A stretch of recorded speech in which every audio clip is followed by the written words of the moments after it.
Start record.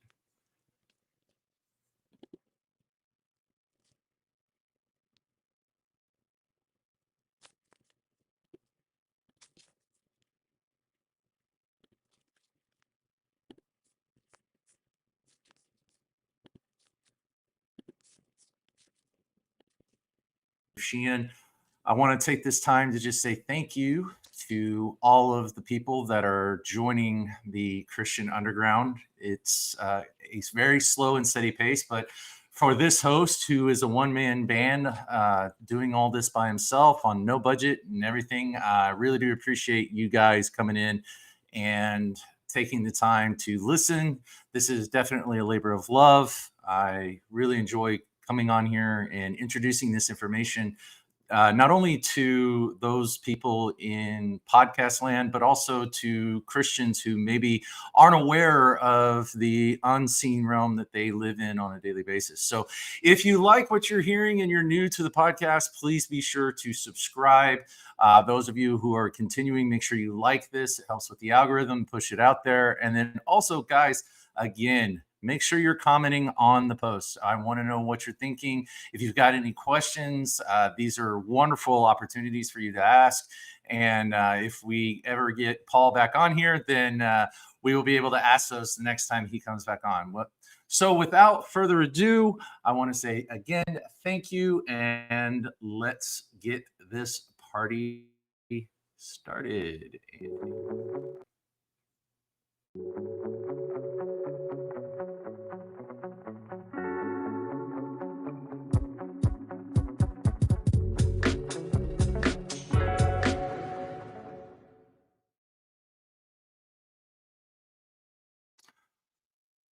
All right. Well, we've got Paul Stobbs all the way from wonderful land of England, or the UK, as we want to say that. How are you doing today, Paul?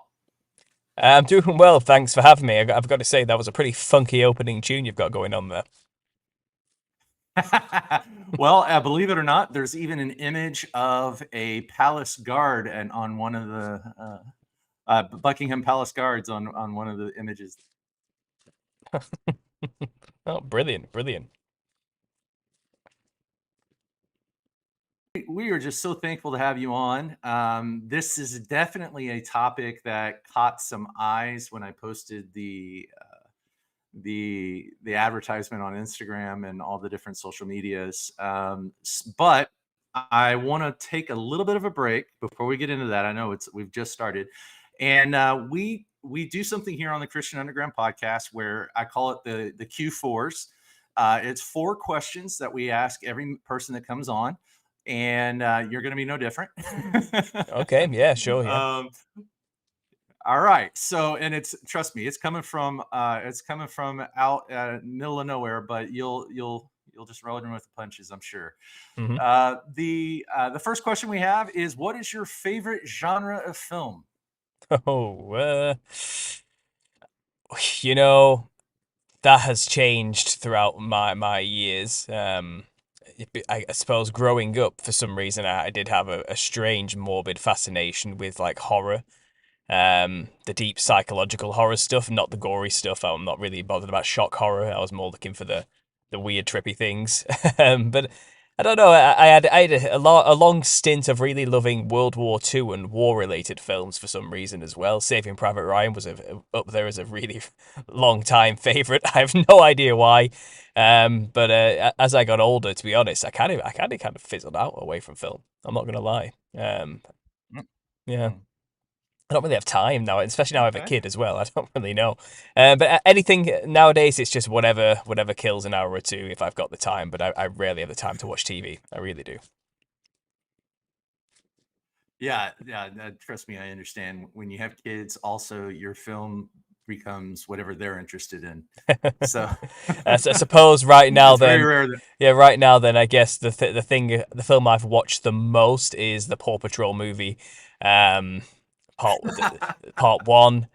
He also really likes Doggone Trouble on Netflix. And he also really loves Alvin and the Chipmunks, the live action version, which I have seen about 500 times as well this past Christmas. So yeah, there you go. I guess they're my favorite films now. There you go. There you go. All right. Well, then let's. That moves us into the next question. What is your favorite genre of music? Um, Acid jazz, I suppose, is a good way to sum it up. Anything with a long, repetitive, droned out beat that I can lose myself into for an hour or two while I focus on doing something creative. Yeah, yeah. I find when I'm writing, I like to listen to cyberpunk. I don't know what it is. Yeah, I'm not much so, of a fan so of I'm with you. music with words necessarily. Mm, Um, mhm. I don't know. I have an eclectic music taste. If you looked at my Spotify playlist, you just wouldn't have a clue what was going on, and even I don't really have a clue what's going on. If it has a funky jam to it, I'm gonna like it. But I play like 5 instruments myself, so I guess that's probably why I'm a bit all over the place. It's whatever's got talent behind it. I appreciate, Yeah. you know. No, I hear you. Uh, Yeah, yeah, for sure. When I was in college, I took a history of jazz class, and the professor was a professional jazz musician, and it was amazing because we basically bought the Smithsonian's History of Jazz CD collection. And then again, I'm dating myself there. We were listening to CDs, but and we listened through the whole thing and just discussed it with Maestro. It was amazing. It was actually incredible. So I get it. I totally get it. When I'm working, I don't like to have lyrics either. I just like to have something that moves the soul, for sure. Exactly. Um, Yo, go ahead. No, I'm just saying, to be honest, jazz itself is really pretentious and all over the place and annoying. Acid jazz is a little bit more funky and up there, with a bit more coherency. So I think I prefer that a little bit more than just straight up jazz, don't get me wrong. But I also love a good a bit of blues, a bit of I used to be in a, what would we call ourselves? We called ourselves an acid jazz electro reggae funk band, rock band. I think that's what we were. So with a bit of ska thrown in there Ooh, for good measure as well. So I don't know. I'm you're gonna more. have to send me some MP3s. I legitimately could. I could literally just tell you now to go to SoundCloud and just type in Paul Stobbs, and you'll find some really old gems on there from things we used to do. Um, that's all I'll say. Oh, you know I'm gonna do that. You know I'm gonna do that. Yeah, a long time ago. It was a long Next time time I ago, have though. you on. The band ended when I went to university about 10 years ago. Well, 12 years ago. So be forgiving. That's all I'll say. Oh, I will. I have a cousin who had a three-man punk band with two bass guitarists and a drummer. So, That's all so you and need. if That's he's all. listening to this, That's I all you still need. love that Yeah. song. I still love that song. Yeah. All right. The third question is, what is your favorite book of the Bible? I suppose it's Ecclesiastes. Really. Um, I don't Okay. know. I'm not. I can't really. Yeah. Can't really explain Yeah. it. It's just that it just speaks to me. That's all I can really say. It's all this vanity, and I kind of live by that mantra of trying not to fall into the trap of repeating the same mistakes. And it's kind of I kind of carried it with me as wise advice my entire life since being saved. And I guess it's always got Mm. a place in my heart. Yeah. Yeah. Yeah.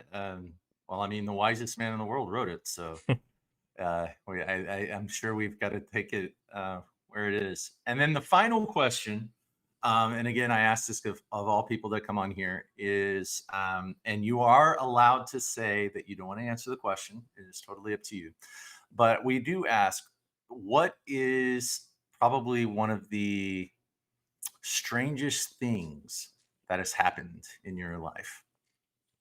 Hmm. Paranormal, anything, just. I suppose we're going to talk about it today. But it was God. There's so many.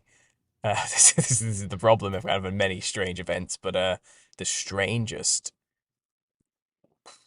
was probably when I was 17. Well, 17. I think I was 17, and I did Salvia Divinorum with my best friend in his bedroom in a proper analytical Mm, sense. Like he had a notepad at the ready. I was there. We made a homemade plastic device in order to inhale the dried salvia 40 times divinorum leaves, and we didn't know it at the time. I didn't know this at the time, but it's way more powerful than dimethyltryptamine. I thought it was just a legal high you could get in some head shop somewhere, which it was at the time, so I didn't think much of it. But that was probably the moment in my life where I very quickly realized what I see with my eyes is not all that there is. And that was kind of, for a 17-year-old atheistic, hedonistic, um, logistical minded type person, that was a bit of a shock to the system. So I suppose that was the most shocking thing I've ever experienced in my entire life. But after that, as we'll probably get into, there was a pursuit to chase it and find out more and see more, which led me to have many other experiences. But I suppose we've got to start from the beginning. I suppose that was a big one. But obviously, I would say that wasn't the best experience of my Wow. life. You know, Yeah. the best, the greatest, most spiritual experience I've ever had is when I was born again, inadvertently in a bathtub in Newcastle. When I get my life over Mm, to mhm, Christ, I say that was a more mm. profound spiritual experience than anything else. Yeah. Yeah. Amen. Amen. Amen. Yeah. For those of us who have lived the life right there on the edge of the seen and unseen for most of our lives, you know, those experiences that we have an incredible impact on the direction of our life and the things that we tend to focus on, for sure. That's definitely a common theme that we've had over the last few um, talks. And I, but that ultimate moment when you accept Christ and you realize who really is sovereign and who is in control. Hmm. Um, yeah, it definitely takes the cake, for sure, for sure, for sure. Hmm. Well, that's awesome. Well, so thank you for answering the questions. Thank you for your candor in that. I appreciate it. I always try to make sure that people feel like if they don't want to talk about it, they don't have to. Hmm. Just because sometimes it can get weird. But then again, this is what this is about. Here on the Christian Underground podcast, we definitely adhere to Dr. Michael Heiser's, you know, saying that if it's in the Bible and if it's weird, it's probably important. So Oh yeah. that's what we tend to apply to here. And so that's going to bring us into this show because this is definitely something that is weird, but I love it. The first time I heard you, you were on, I believe it was Camp Herman.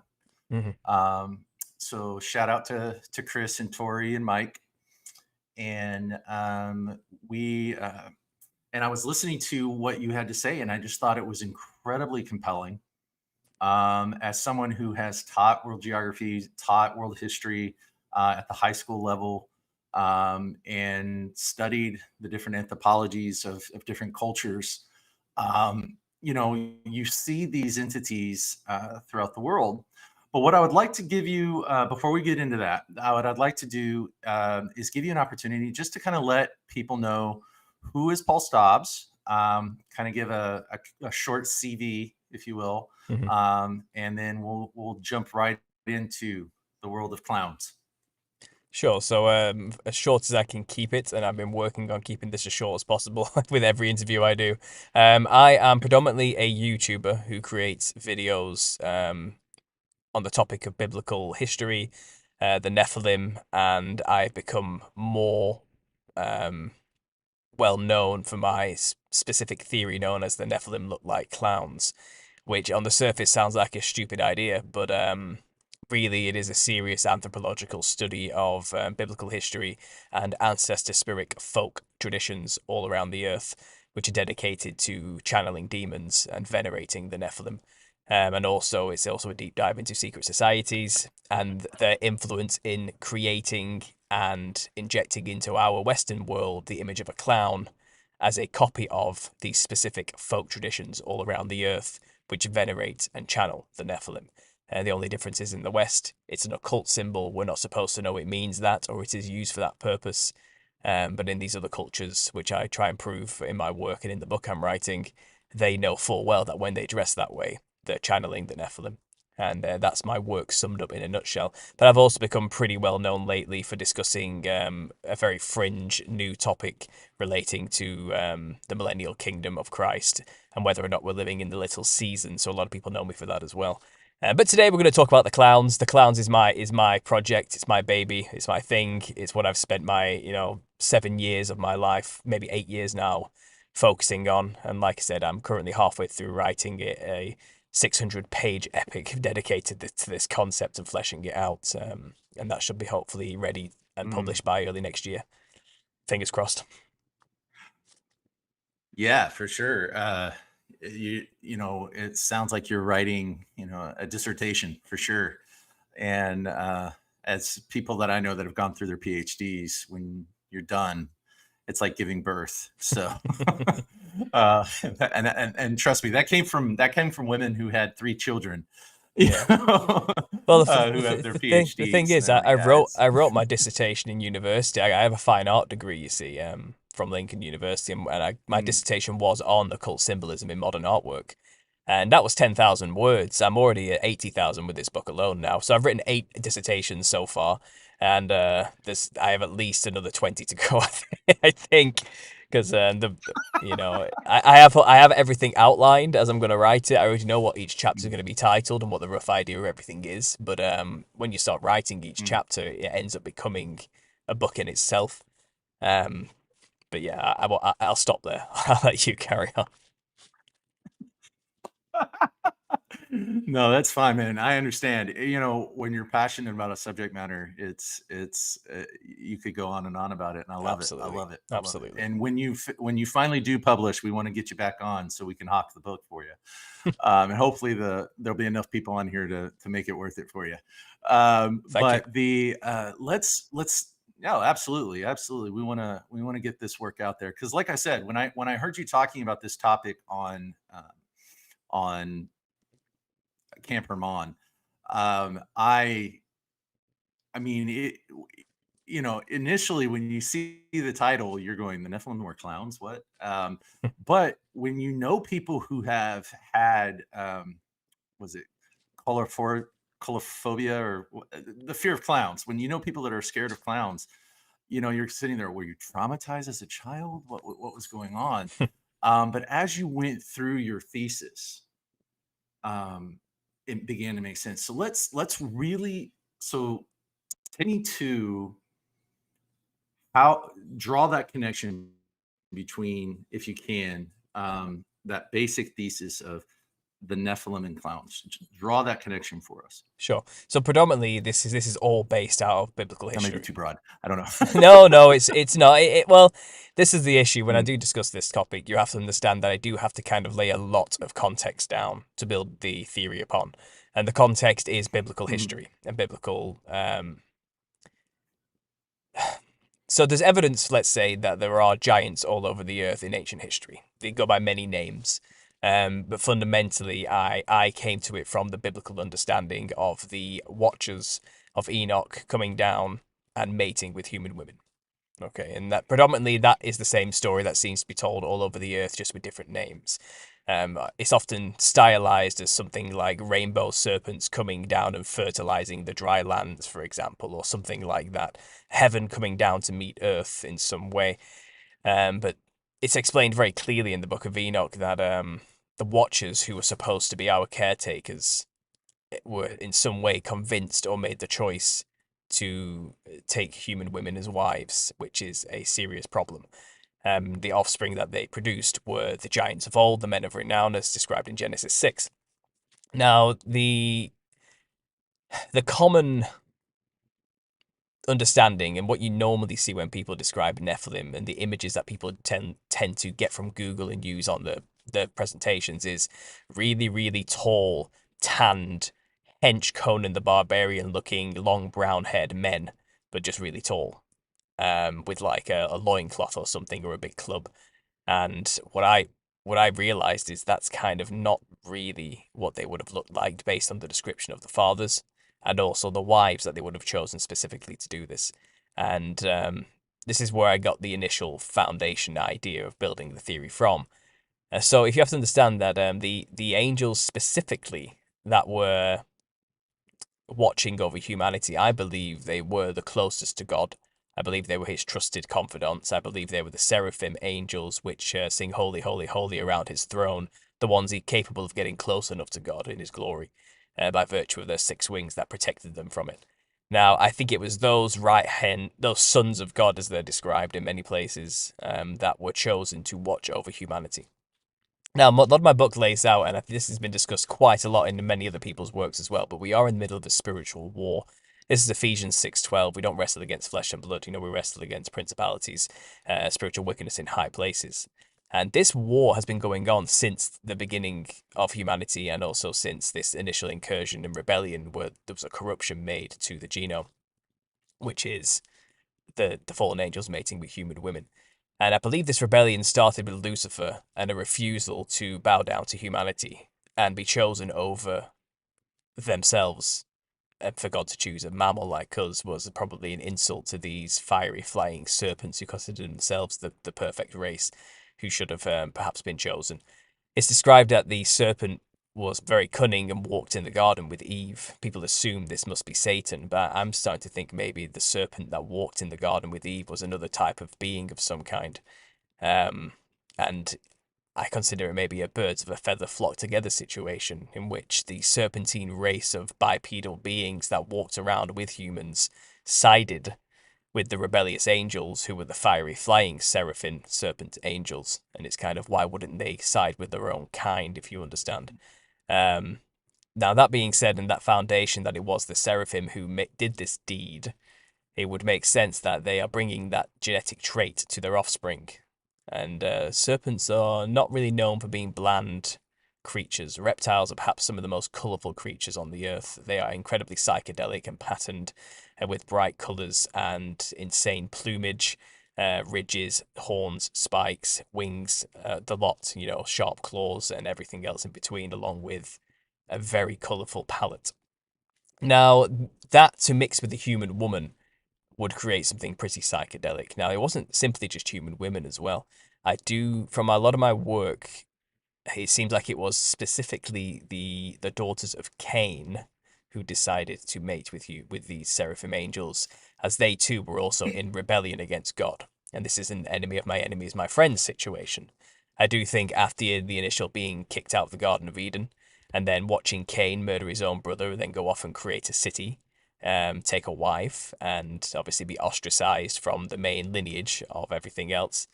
I think the Watchers waited, who were in rebellion, and came to him and said, "Let's work together," basically. And I do think it seems like it's discussed that Samyaza in the Book of Enoch prepared a way for the Watchers to come down. And Samyaza was the leader of the rebellious Watchers who decided to mate with human women. But I do think the initial Watchers who came down perhaps had good intentions. They believed they were supposed to come down and help humanity learn how to better have a relationship with God, because they're obviously sinful creatures after their fall. But I think Samyaza already came down first, talked to Cain, and made a deal with him to build cities for these Watchers to reside and for the future Nephilim offspring to also fill it as well. And this is discussed in Enoch, and I think it's mentioned in the Book of Giants as well that this happened, which is quite interesting. It's like it was planned ahead before the rest of the Watchers came with Samyaza, and then it seems like Samyaza or Azazel convinced them to take wives. So that's where this rebellion went into full swing. And it seems like this only happened by the 6th generation. Now, from Seth, so it seems like sorry, go ahead.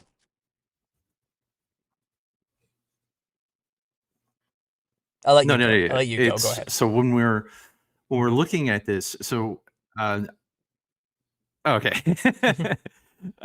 So when we're looking at this,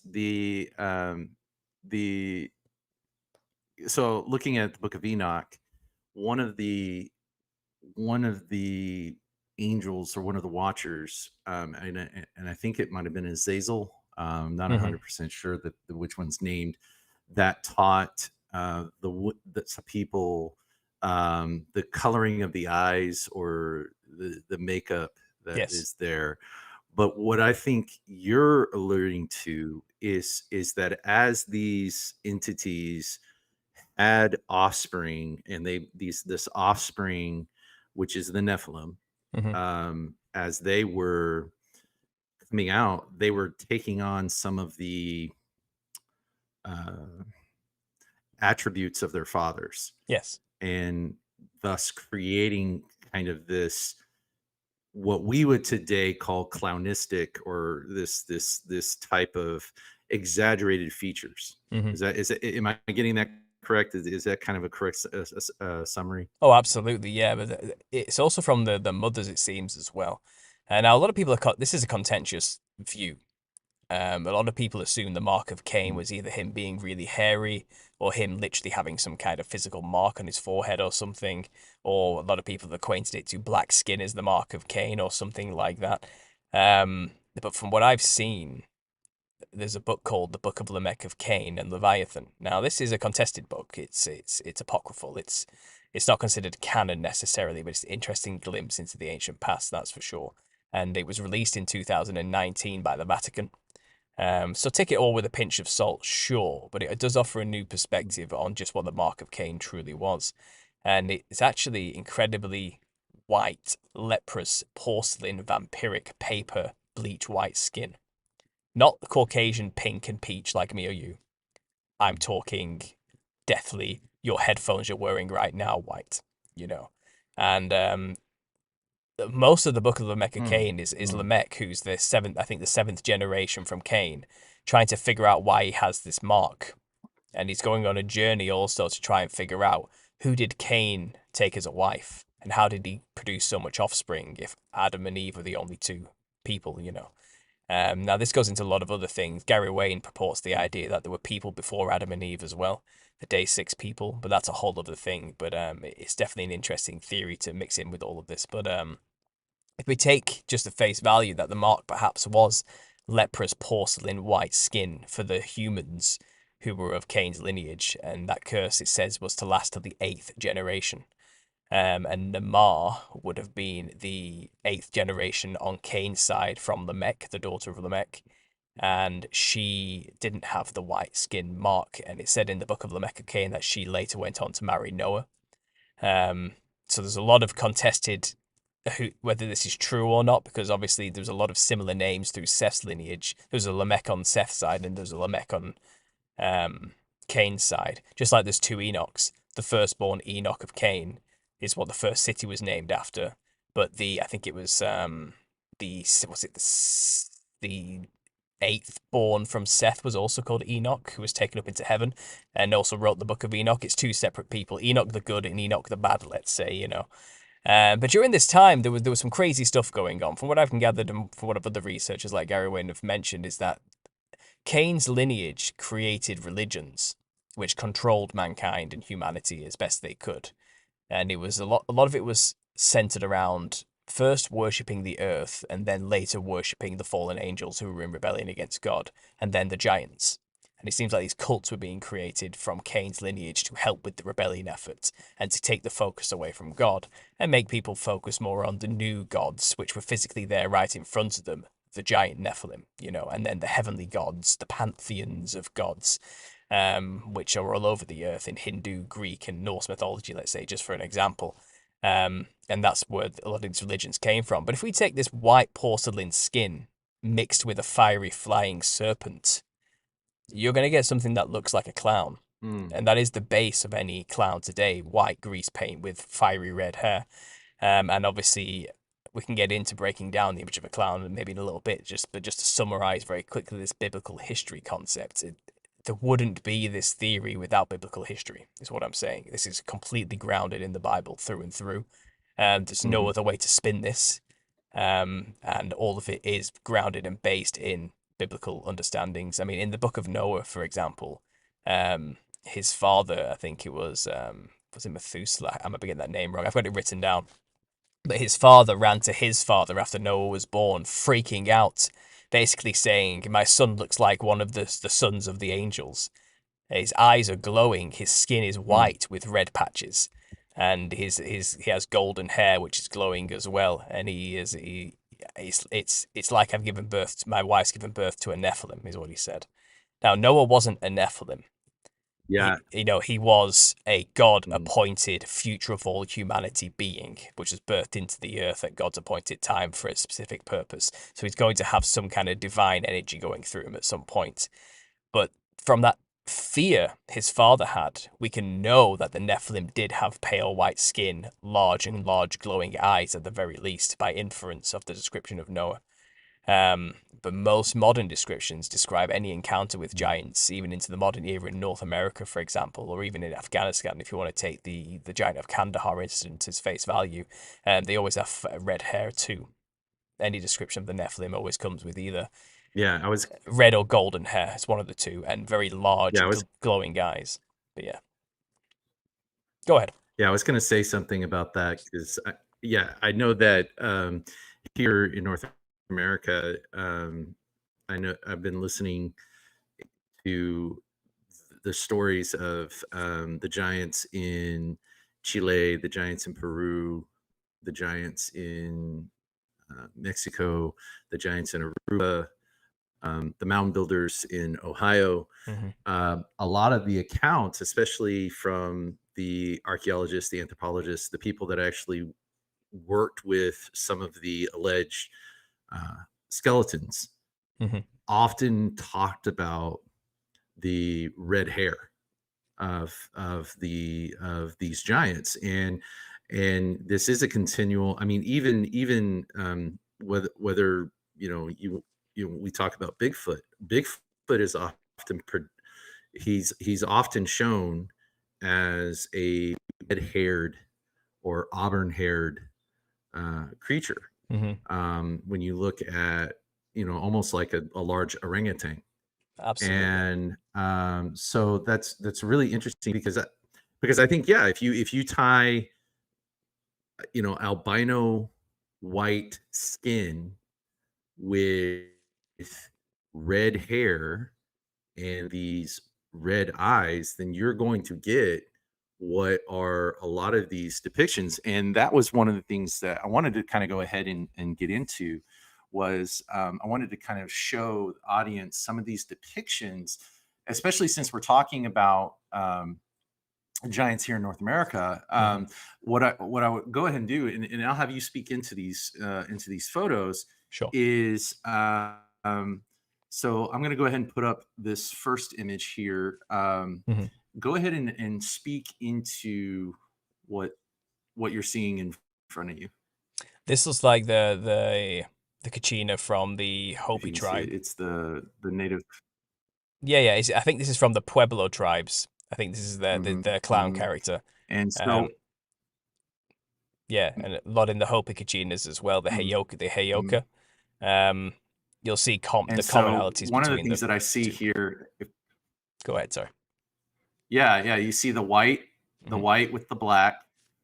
No, no, no, no. The white with the black. I see, up definitely this picture that I'm gonna put up now. You can kind of see the red, you know. Hmm. But what's interesting to me is these what looks like horns coming off of the head, which again, we have this common. I'm not saying that these entities were horned necessarily, but I do know that we have a common mythology of horned demons Hmm. when we talk about demons, when we talk about these creatures. Is this when you're looking at the clown? Is this something that you see that's consistent globally, or is this more regional when you see like the Hopi? The black and white Um, fractal patterns. No, it's a common motif that you can find weaved the throughout. black and white fractal pattern. Yeah. It's a common motif you can find weaved out throughout a Mhm. lot of different cultures. I mean, Rangda, the demon queen of Bali, for example, she's also depicted with black and white checkers and lines too. and that's on a completely different continent, completely separated by thousands of miles. You see, what you showed there was an example of what are known as clown societies. Now, the clown within these tribal societies in the Americas, for example, like the Heyoka Kachina, and what you saw there, the Pueblo tribes, and even the Selknam tribes in South America as well, which have an even trippier looking version of what you just saw there, but very similar. These are entities or clown characters which do everything in reverse or against societal norms, but they're also considered extremely important high shamanistic priests within the society as well. They play both role of leader and clown simultaneously, and they're revered as extremely important to the culture. So we call them from a Western anthropological sense, clown societies, where they have this high shamanistic priest who takes on the role of the irreverent. So what you showed there was those specific examples, and they've modeled themselves after something from the ancient history, something they considered important, something they considered perhaps the builders or the ancestors of their past civilizations up to the modern day. And they hold them in such high regards, and only the shaman can channel this specific entity, this specific type of character, because that's how it works. You dress like the thing to channel the thing. So they dress like that to specifically channel the Nephilim. And what you're seeing with this black and white patterned skin is the snake skin. There's plenty of snakes who have that same design, in fact. But also you have dragons, reptiles, things with horns, antennas, even insects in some way may be related to this because a lot of angels were animalistic in their forms. So you may see other things like aquatic themes, marine themes, just animalistic features in general, but with a humanoid type form, which is what you saw there. And yes, funnily enough, the one you showed me as well, they actually have big red shoes like a typical clown. Funnily enough, they often wear really big red long clown shoes. So they do, no, they do, and I couldn't help but imagine that the Freemasons, when designing what we call a clown, perhaps borrowed that motif from that specific tribe and added it into their caricature. Absolutely. You could just Google it now if you wanted to get some images up, and Yeah. you'll find So them. speaking of that, yeah. So let's talk about that. So one of the topics that we want to we focus on here at the Christian Underground is a lot of the West. Looking at the West, when do we? I mean, do we see these clown motifs in, say, the Gallic tribes of France, or the Celts in Eastern and Northern Europe? Yeah, we do. Mainly from Thracian Bulgarian culture, from the Romanian of the Eastern European regions. You find it more prevalent, more clownish than ever. But what we have in Europe, specifically in the northern regions, is the wild man tradition, which is our version of the Nephilim. And that's what we call them. We call them the wild men. And these are throwbacks to, again, very ancient Celtic memories of some kind.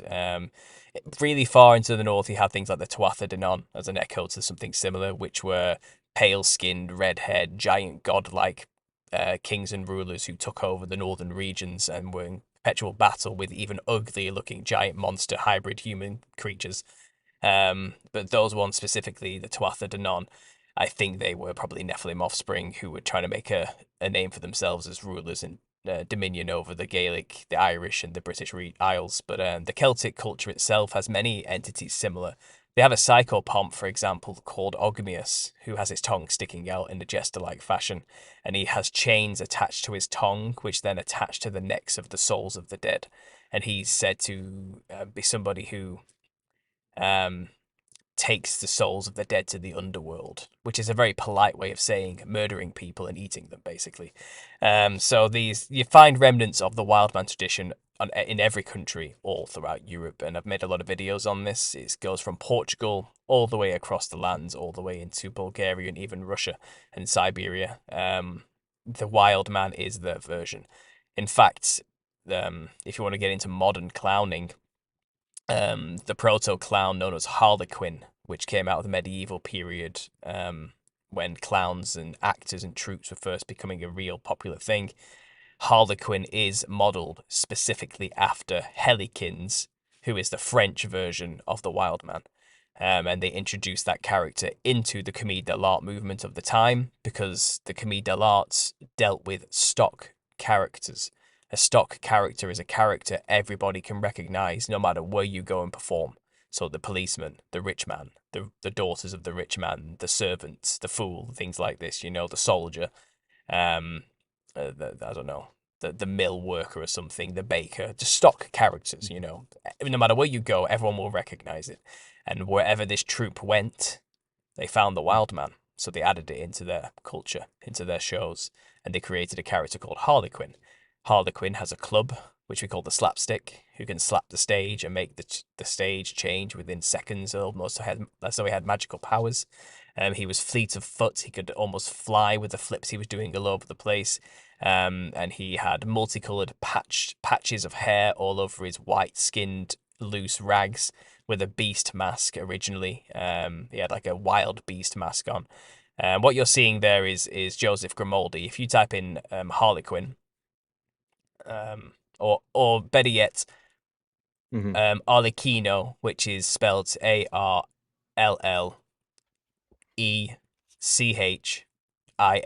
Arlecchino. This is the Italian word for the same name. Arlecchino, Arlecchino. And this is the first original iterations of this character. Because you have to remember the Commedia dell'arte was an Italian troupe of actors. So they Italianized Helicans and it became many names all across Europe. So if you could perhaps find examples of Arlecchino, you can see pretty good examples, or the evolution of Harlequin or something like that. You'll see how his costume changed over many years. But right now on the screen, you have Joseph Grimaldi and his son, who is also called Joseph Grimaldi, just to complicate things. These came much later, the characters on the screen right now. Yeah, I believe it or not, I'm actually I'm finding the Arlecchino, and I'm gonna put it up there. So we are gonna do that. If you want, keep going. If you want, I can present it to you instead. I can get the images up quite quick. That down. There we go. Yeah, so I'll share my screen. I'm gonna have to. I'll just share the entire screen. I'll just share the entire screen. There we go. Okay, so if you want to click that at the bottom, now my screen, and I'll show you the evolution of Arlecchino throughout the years. Okay. So I think you need to click the box at the bottom of the screen there where I've created a window. Okay. There we go. So let's do that. So that's my screen. So let's look at Arlecchino. Let's look. Yeah. Yes. That is some weird anime character which is not relevant to this whatsoever. Commedia dell'arte. So Arlecchino originally looked like this patchwork character. My daughter would like it. So this is the original Arlecchino here, the proto version, white skin with multicolored patches all over his body with his stick there, and a beast mask with tufts of hair coming out with bulging wild eyes and red lips. And it evolved throughout the 300 years from its inception into this fancy, tight-skinned leotard-wearing sailor-type character. He actually stopped being so demonic and became pretty pathetic by his final iterations. But where he comes from, he is actually modelled after the Wild Man of Europe specifically. So the Wild Man of Europe. Here we go. So he is the stick-wielding, hairy, tuft monster here you see. This is the tradition of Europe, where you find it everywhere. This is basically a Nephilim giant, or remnants of them that haunted Europe from an ancient past that were kind of remembered. I find it interesting that they're also quite hairy as well, because I think there was an Irish name called Hurricane, which is the hairy cane, basically, which is another way you can get Harlequin too. But if you look at this, you find that there's a tradition all throughout Europe where just before the Lent period, they dress like the wild man in many crazy iterations of this version. So this is why you find Harlequin became so psychedelic and colourful, is because these tribes do dress in very psychedelic, colourful clothing when attempting to do it, as you can see here, for example. The more colourful, the better, in fact. Mm-hmm. And in a sense, it's like they're trying to channel something when they wear these things, but they actually claim they were dressing like this to scare away evil spirits. But I don't believe that actually works. I think if you dress like something, you attract it, not scare it away. And this one in particular is pretty trippy, with a big wide grin, as you can see here.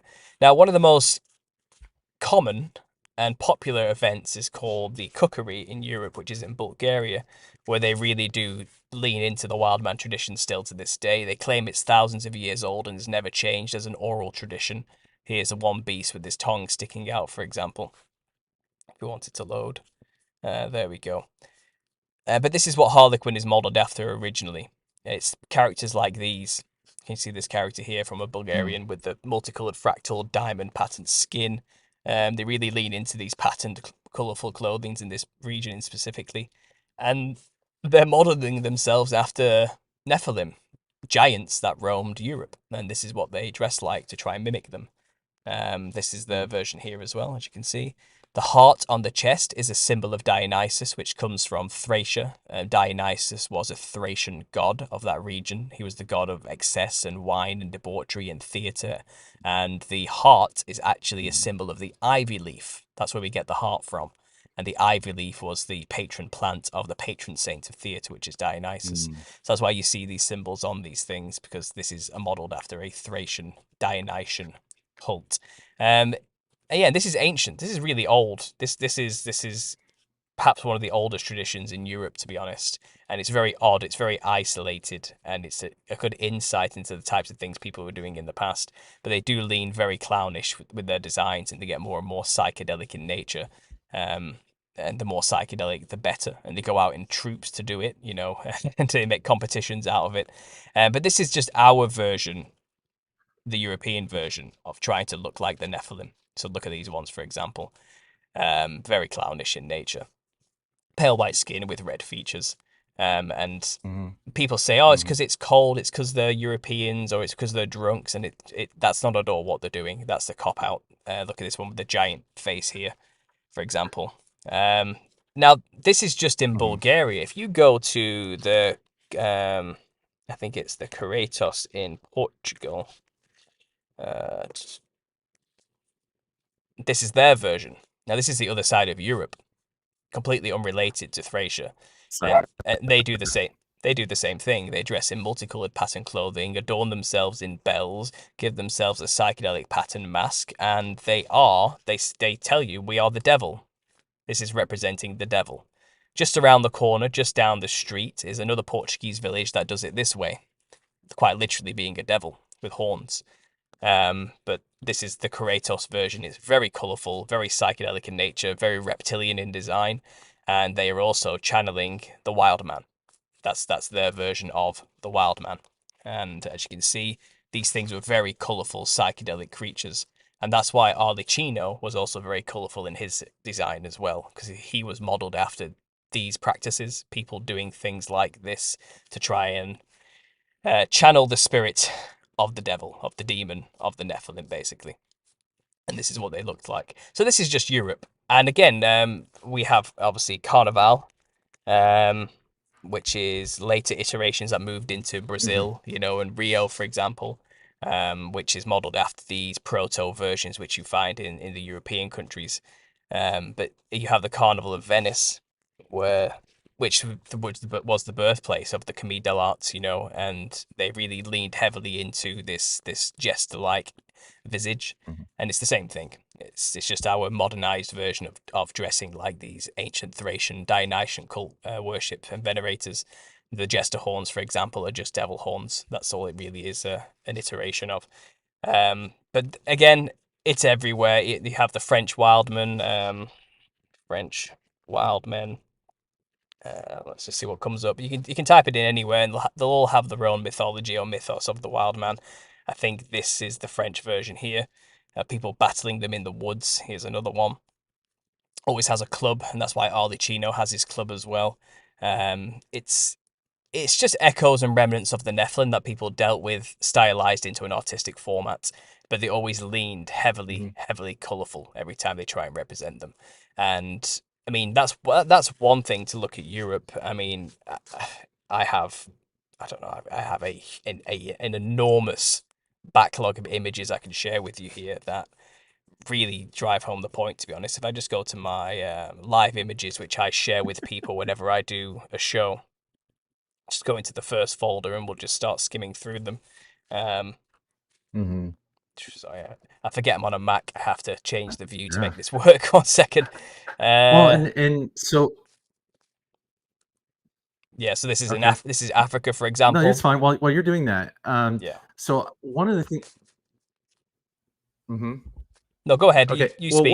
what I was going to say was, I mean, we were looking at the. Okay.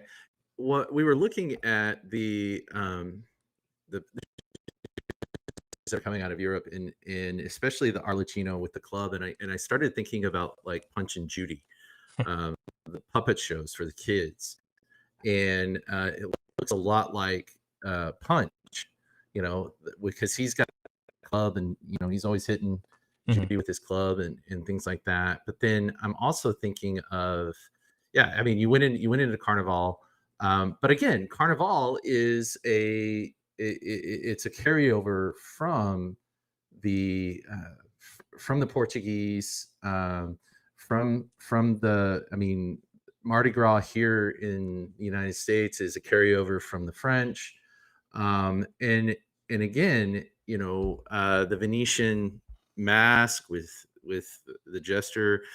Again, you're talking about the horns. I mean, yeah, I mean, you're seeing this coming out.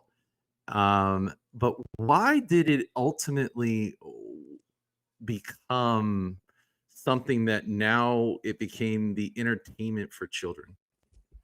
Right, well, there's an evolution from that comedial art movement I mentioned earlier. First of all, this is the Selknam tribe in South America, which is similar to the ones you were describing earlier. I just thought it might be interesting to show you that. This is obviously a different continent, but the same image or look to venerate the same entities. And there it is. There's the Heyoka, god of thunder, which is also what those things are modeled after too. They're often associated with thunder gods, a lot of these American ones, and even in Australia as well, the bringers of rain. But as you can see, every culture across the earth has their own version of this. It doesn't matter where you go from Africa, which it can go to any continent. They'll all have ancestor spirit worship tribes, and they all dress very similar. Red headdresses, multicolored fractaled clothing, or paints, or diamonds, or something all over the body, and they put face paint on, which makes them look like a clown. There's multiple versions of this, and they're all trying to venerate or represent the demon, basically. And they all lean into clown or Nephilim. But yeah, so the evolution, it can be explained. I thought that one was interesting. I put red dots on the nose here, and in a very isolated tribe in Papua New Guinea. I thought that was quite interesting, and they white up the skin as well. But yeah, ultimately, I'll just switch. I'll switch the screen back up so I can show you maybe some visuals as I explain this. So we have the Commedia dell'arte movement, as I described earlier, with Harlequin as as kind of like the main demonic figure, the main protagonist who basically ran the show. Everyone went to go see Harlequin. That's why you went to these shows. You went to go see this guy do his crazy antics, and always stealing the daughter of the rich man, which is Columbine here, and running away with her, And this gag kind of developed slowly into a running theme. That it was well known that if you went to see a Harlequinade, Harlequin would steal the daughter, run away, and the rich man with his servant Pedrolino. So this is Pedrolino. Pedrolino. His servant would chase after Harlequin. Okay, that's how it works. So Pedrolino here on the right chases after Harlequin here on the left to try and get the daughter back. Okay, for his boss, who's the rich man. And that's the gag. That's the show. The whole show is that. And it kind of became extremely popular in England, and kind of like a slapstick Looney Tunes style gag to watch the clown chase after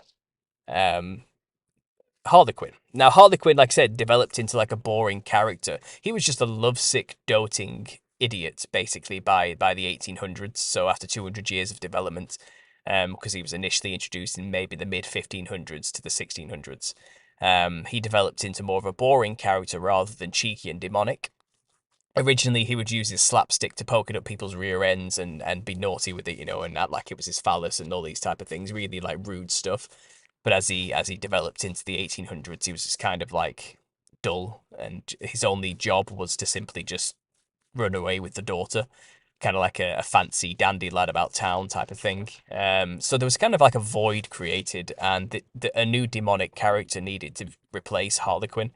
And in Britain, you had the British Clown, which kind of led the show and took over as the main character of Harlequin. So you had things called Harlequinades.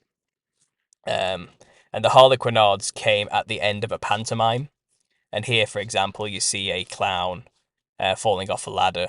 You see the rich old man there on the right, and then you see Harlequin in the middle with his now sword-shaped stick instead. And it was just slapstick humor through and through, you know, that's what it was. But it came at the end of a serious 4-hour drama. The last hour would just be absolute chaos and comedy gold, you know, that's what people did. And they went to go see the Harlequinades, where the clown would jest around with Harlequin. And eventually people loved the clown more than Harlequin. But the clown you see here, he wasn't always dressed like this. He used to dress like Pedrolino, I showed you earlier. That boring, white, plain servant rag, you know.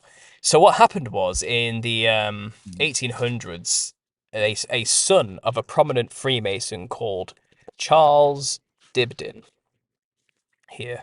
So this is Charles Dibdin Sr., very famous and powerful songwriter, playwright, musician of the day. And he was a high-level Freemason too. He was a member of the Leicestershire Lodge. He has a son called Charles Dibdin the Younger, who you see here. And Charles Dibdin the Younger was given the privilege of taking over Sadler's Wells Theatre.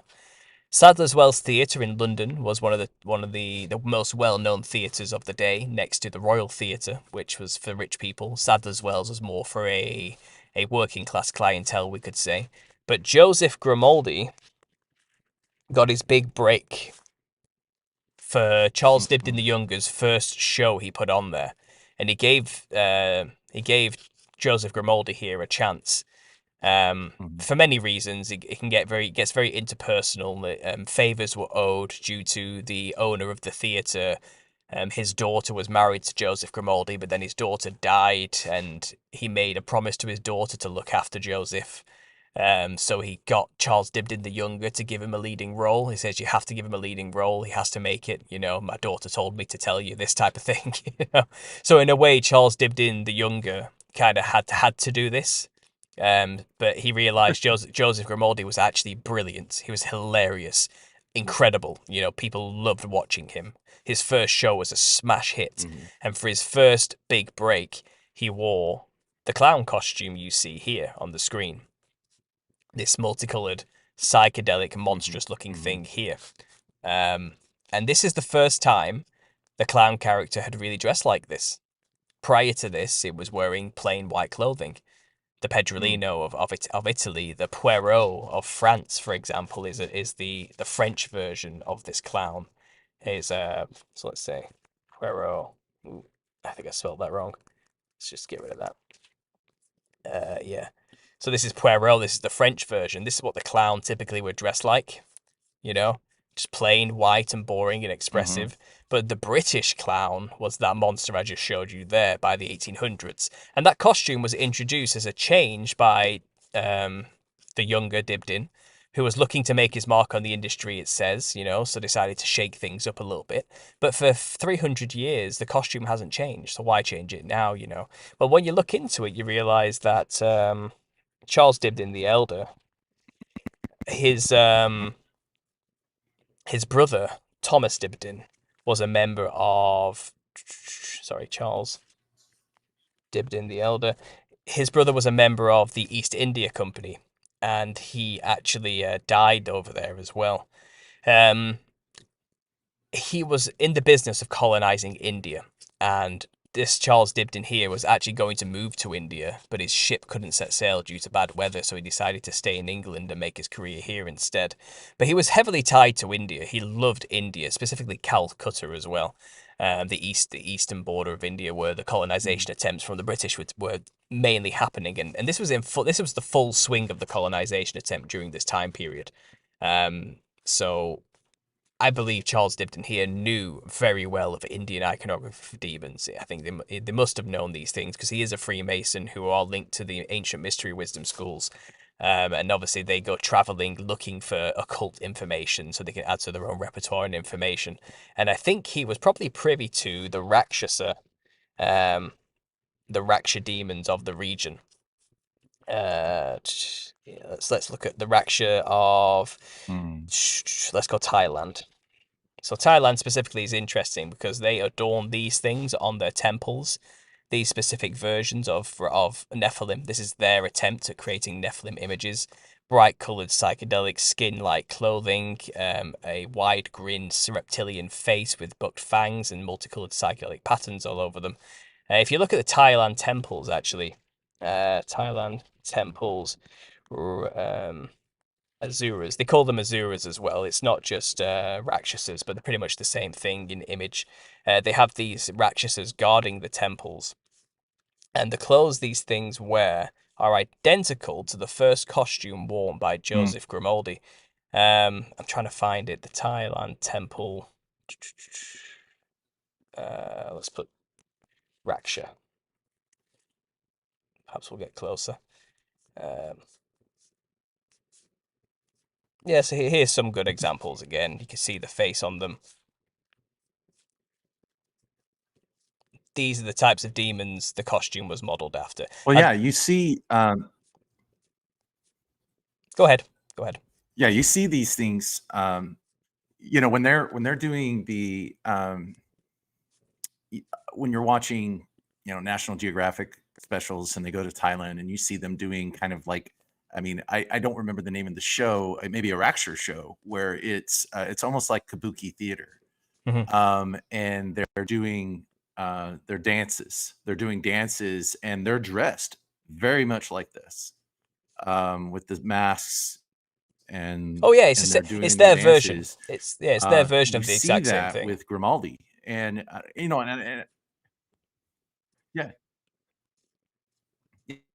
yeah, and when I studied theater for a while, and we know who Grimaldi is, because if you do any kind of movement class, if you do any kind of, especially if you're studying in the Stanislavski school, one of the that you take is a movement class. Well, when you're taking a movement class, you're learning basically how to be a clown, is what you're learning how to do. Yes, because you're learning how to use certain types of movements to portray certain type of caricature, and basically that's what they call it, a clown. And so you learn about Grimaldi, and you learn about Marceau, and learn about those the mime. In mime and clown are not the same thing, but you still learn who these people are. And Grimaldi, yeah, that was one of the things that, it was that Grimaldi could almost hypnotize people with the way that he entertained them. Oh yeah, he was the best of the best. No one's ever been like Grimaldi before, and there never will be one just like him. It's almost as though he was possessed by the spirit of something in a way. He had a very tragic life, so the fact that he could actually go out there and act like a fool was very impressive as well. That's seldom the story of a clown, isn't it? But on the screen here, you can see now side by side. This is where they got the inspiration for. This is where they got their inspiration for the costume from. It was modeled directly after these specific demons here. You can find in any Hindu region of the Indic region. So this is Thailand specifically. But there's no doubt in my mind that's where Dibdin got his inspiration from. It's practically identical. It's the same costume. And that's what Joseph Grimaldi was dressed as. He was just the brilliant actor who is credited with creating the first type of clown. But he had very little to do with it. I think he did a little bit of makeup and that's it. But the costume that we know today, which became the industry standard, was invented by the son of a Freemason, and it was modeled specifically after Hindu demons. Harlequin, the very first proto-clown, modeled after the Europeans' Wildman version of this, Wow. so their demons. And then the future clown, modeled after the Rakshasa demons of India.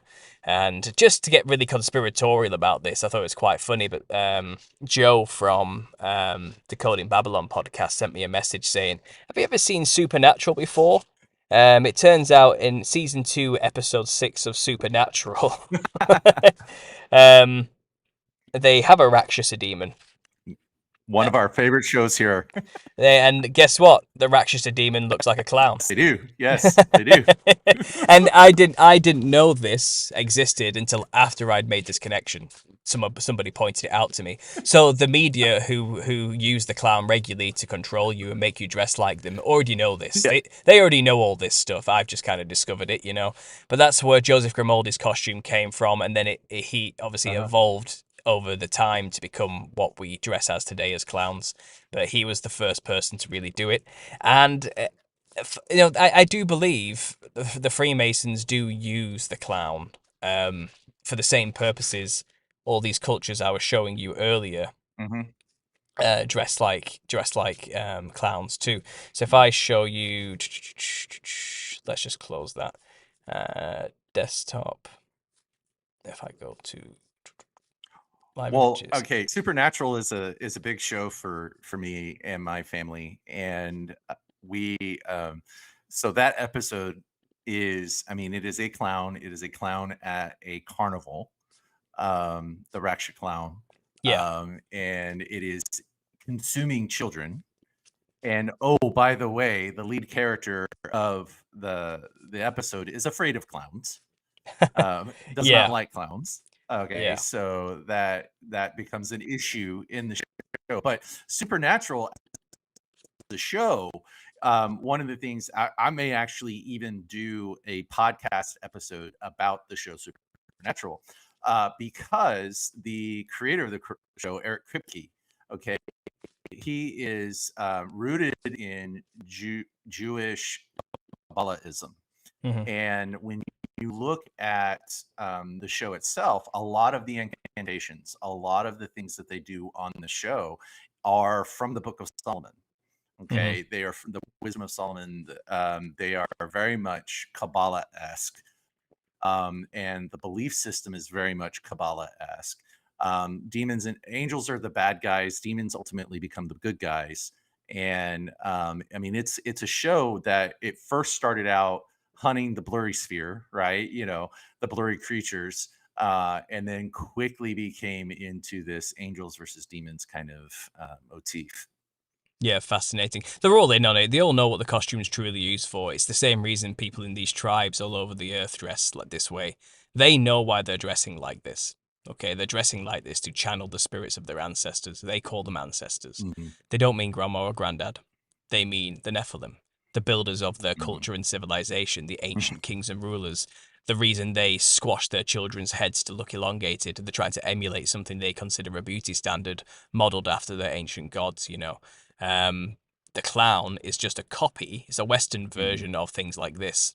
It's our way of dress. Look at this one, for example, in Papua New Guinea. Red nose, wild red hair. You know, this is what they looked like. And we just created the image of a clown and introduced it into the West as an occult symbol for the purpose of creating portals to channel the spirits into our world. And that's why they dress this way. Just because we don't realize we're dressing like that and having that effect doesn't make us immune to it in any way, shape, or form, you know. So in a way, every year a new Joker film comes out or a new reboot of the Joker happens, and every Halloween people dress like the Joker to no end. But we laugh about it. But what you're really doing is you're making people do this, you know, ignorantly and channel the Nephilim, basically. And that's the point. Open as many portals as they possibly Bubbles the clown. Yes. Open as many as they possibly can, as many portals as possible. And that's why these cultures dress this way. And we think a clown is just something fun for the kids, as you mentioned at the start of that question, you know. But truly, it's not. It never has been. They just force it on children because they want them dressing this way or considering it something worthy of emulation. And really, that's not at all. You'll find most famous people, most musicians, as you can see on the screen here, will dress this way or red the lips up and white the skin up in some way at some point in their career. because they are also channeling the same entities for fame and fortune and power, you know. And Yeah, that, yeah. yeah. It's Go ahead. well, yeah. That's what I mean. I was listening to ladies on one called Eyes on the Right, where they were talking about the astral world phenomenon, where there was an event. I don't know if you're familiar.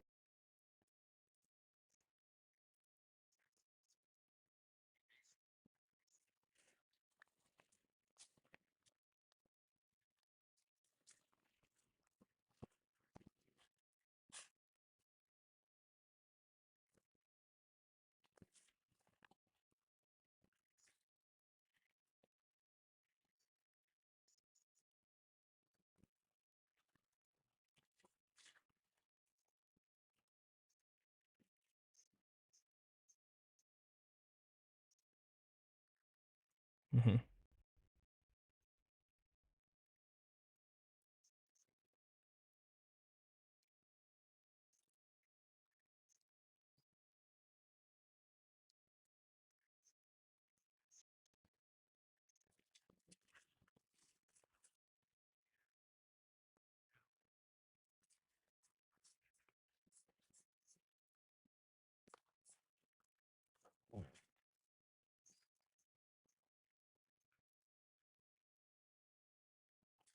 Hmm.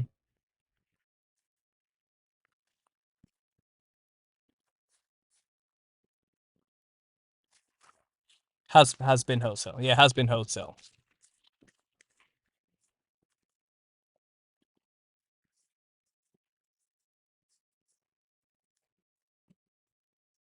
Yeah, the daughter of Lucifer looks like a clown. Yeah.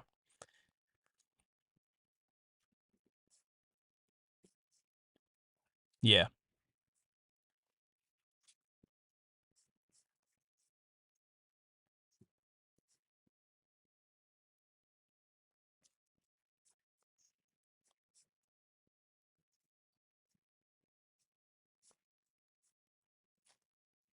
Hmm.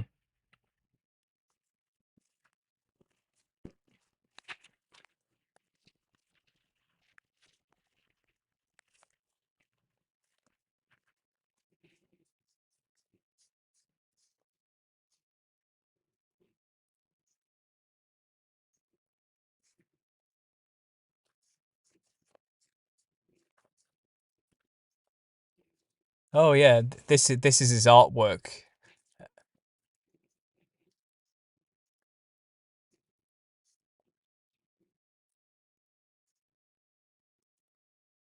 Yeah. Yeah. No, this is actually his artwork that you're seeing here.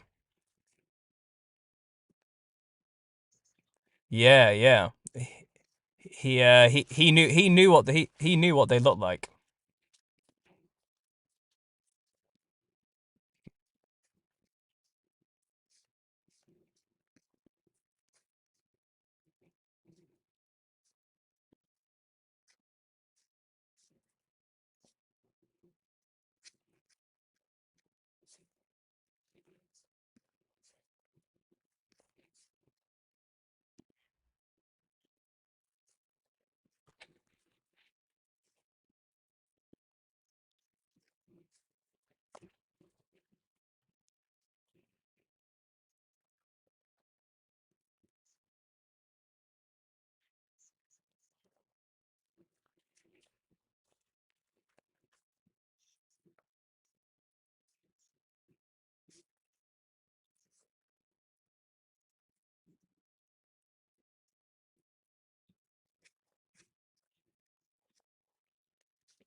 One second, one second. I'm gonna have to stop you there. Um, your audio's cut.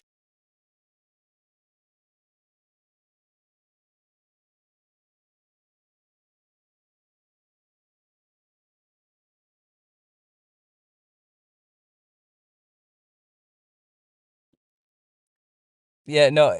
On my end of the recording, for some reason, there's no sound coming from you. Um, Could we just hang up and start again? If that's okay. It's kind of it's jittering everywhere as well. It's kind of jittering all over the place. So I'll just leave the studio and click the link and come back in it, and we'll just see what happens. Okay. Okay.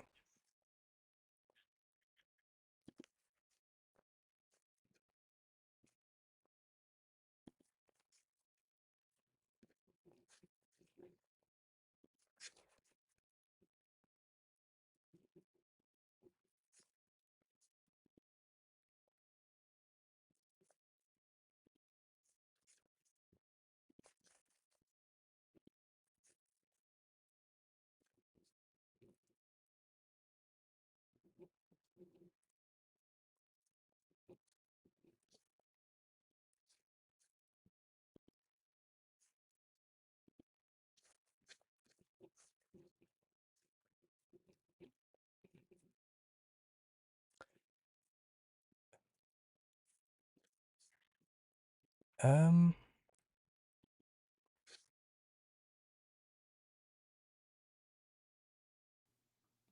Back now. I think we're good to go. I think back? I've Okay. sorted it. Yeah. Okay, good. Now the only thing. Okay, the only thing is, I am actually. Give me 1 second. I am afraid recording. Let me see.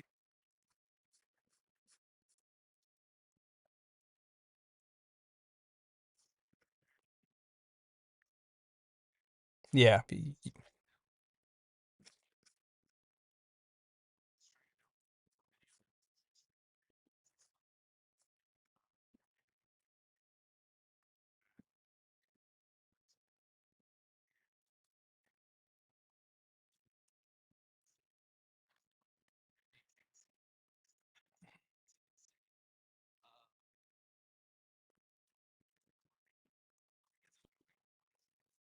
Yeah, well, when it comes to online free software like this, I find often it does start to lag behind when it comes to timings of things. For example, I'm delayed. Every time I speak, it takes you about 5 seconds to hear what I'm saying. Um, and I think that just comes with using things like StreamYard, for example, which is why I'm trying to raise some funds right now to get Zoom, but it's really expensive. It's like really expensive to get professional Zoom. But that's probably your main issue here, to be honest. But I've connected back on my end here. It seems everything's coming through again. Okay. Yeah, you're about 68% uploaded on your end. Once it gets uploaded to your end, I think I can actually capture from your account. So once we get to 100% there, we can go ahead and I can return back to the dashboard, and we can. I might lose you at that point. If that happens, come back to the studio, and we'll record that final section Sure. where we look at that picture from Daniel Nemes. Because I really wanted to get you to speak into that. Now, one of the things that that was really cool, by the way, just letting you know. That was way more than what I was expecting. So that was so cool. Oh, all the images I showed you and everything. Yeah, those pictures are incredible. Yeah, well, like I said, if people want to see those things, that is incredible. Yeah, I'm saying I've compiled like maybe, I don't know, 2,000 images just showing all the different cultures around the earth that actually do this. And they're the real examples of what the Nephilim truly looked like. That's their attempts at emulating Nephilim features through and through. You know, the clown is a caricature of all of those features. The clown is just the Western's secret society's version of what you just see from these other cultures. And we just don't know that that's what it's for. So when we ended up dressing like clowns, you know, we're inadvertently channeling just the same way these other cultures are, the same spirits, you know, and that's really the nefarious part of it all. Maybe when we come back and you've got connected, we can get into the circus perhaps and just summarize how that became a thing. And that's really where the clown was truly injected into modern society from there. Yeah.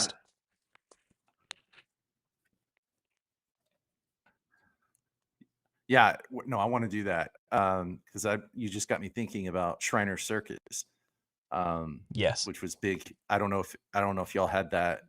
If you had Shriner Circus in, okay, I didn't know that. I'm ignorant when it comes to all things European and in England, because I was raised in America and we're not taught about the rest of the world. But okay, yeah, because I think here in the States, the Shriner Circus was really the first, if I'm not mistaken, I think it was the first here in the States to have clowns. I think Ringling Brothers and Barnum and Bailey didn't have it until after Shriners. Um, Yeah. I don't know, Well, I'll explain some of the history because I to know you. that their clowns tend to be the more famous ones. Yeah, I'll explain to you quite a lot of the Okay, history. To be that'll be honest, excellent. That'll be excellent. it's Yeah, I'm just waiting for. I could see 84%. Yeah, so Cool. it's honestly it's a weird story. And on the surface, it doesn't seem like much nefarious was really going on. You've really got to scratch under the surface to realize that a lot of these players were members of secret societies. Is when it kind of starts becoming more of a holistic picture, you know.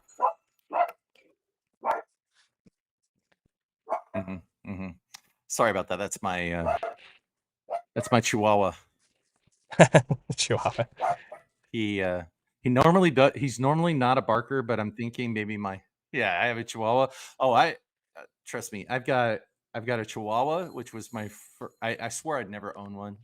When you live in Texas and you're 12 hours from the birthplace of the Chihuahua, you learn real quickly you don't ever want Chihuahuas.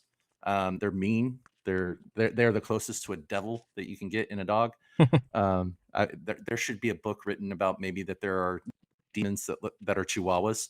I don't know. But this one is incredibly laid back, That's good. except when his family comes home and he goes nuts.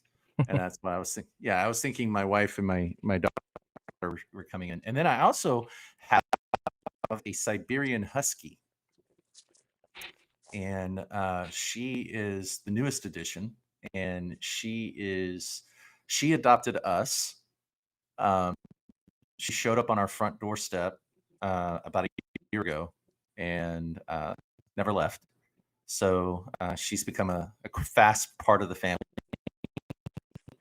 And then we have a new kitten that my middle daughter has, who keeps in her room.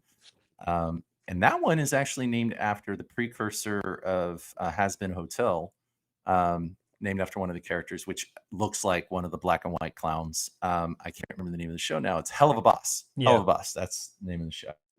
Yeah, I actually covered that character is called Moxie. Yeah. Yeah. I covered a lot of that my in my last video on the clowns series I did, episode 43. I went through Has Been Hotel and that as well. But I also did a deep dive onto the Amazing Digital Circus, which everyone's kind of was hyped about maybe a few months ago as well. They're really pushing the clown in the media right now in a seriously heavy way. And that they are. that push is to get people to idolize the image and then imitate it. It's any way necessary to get people dressing like clowns. They will push it through the media now because it opens up channels. It's that simple. It's just like these other cultures dress that way to channel it, the ancestor spirits. They're getting us to dress like them too, but we think it's a bit of fun and it's harmless. That's the difference. Yeah. But I think the upload's complete. I think we're good to go. All right. I'm showing you are complete on your end. Yeah. Okay. So here's what I'm going to do. I'm going to go ahead and return to the dashboard and see if we can get the studio end up happening. Now, they've asked me in the past if I want to download from other people's stuff. So I'm hoping I can retrieve it through that. If not, I may email you and see if you can send me a zip file of at least the audio file, and I can upload it. Because I'm only on my end, I'm only at 28%. So I'm all Wi-Fi. I have no broadband at all. Again, like I said, I have zero budget. So let's see what happens here. All right, I'm going to return to the dashboard. If you get knocked off, just rejoin the studio. I'll start the studio back up. Sure. And if I need to, if you can't rejoin that studio, I will send you the link to the new studio, and we'll just record from there. Sure thing. All right, 1 second.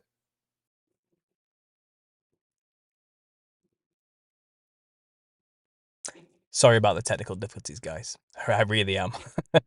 I don't know what's going on. My connection says it's fine.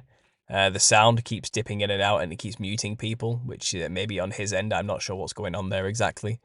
But my internet connection is full whack here, and everything's running smoothly on my end. So I'm not sure why it's going so haywire.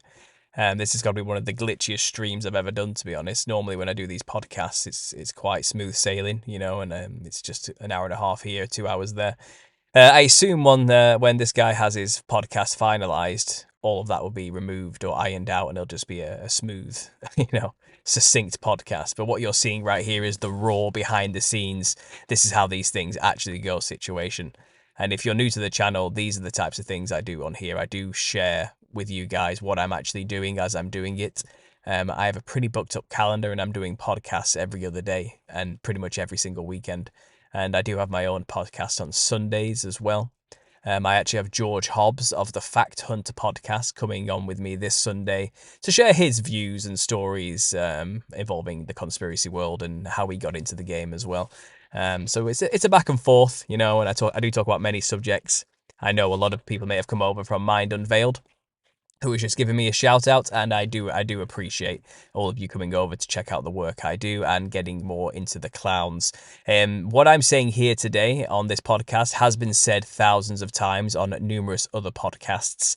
I've even been on with Sam Tripoli on the Tinfoil Hat podcast. If you want to go and see that episode, just type in Paul Stobbs Tinfoil Hat, and I'm sure you'll find the episode there. And their reaction was hilarious when I was showing all the details to them. So go check that out as well if you haven't already, guys. But what you're seeing today is just something I like to share with my subscribers. It's just the live, raw, me being on somebody's podcast situation. Usually the audio version of this, their version gets released maybe, I don't know, a week or two after you see on my channel, give or take. So let me see what's going on here. I think I just need to jump back into his chat, don't I? I think I need to click the link and jump back in. So let me just close this. I'm going to leave the studio. And I'm going to just hop back in. I'll go through my emails quickly to get there. Let's see what I can find here. And I've got an invitation to discuss the Nephilim Clowns on the Sensible Hippie podcast. I've just received that email. So you'll see that stream on here soon as well, guys. The Sensible Hippie podcast. I'll be on that too. Very soon. I'm on many podcasts coming up, to be honest. I've got quite a few booked in. So let me just get on back here with Joseph and see if we can't finish this little show for him today. And I'll give a breakdown of the history of the circus. If you've stuck around this long, I'm sure you can stick around a little bit longer to get that done. So I'm just hopping back into the studio. And I'm going to stop my webcam there. And I'm popping in now.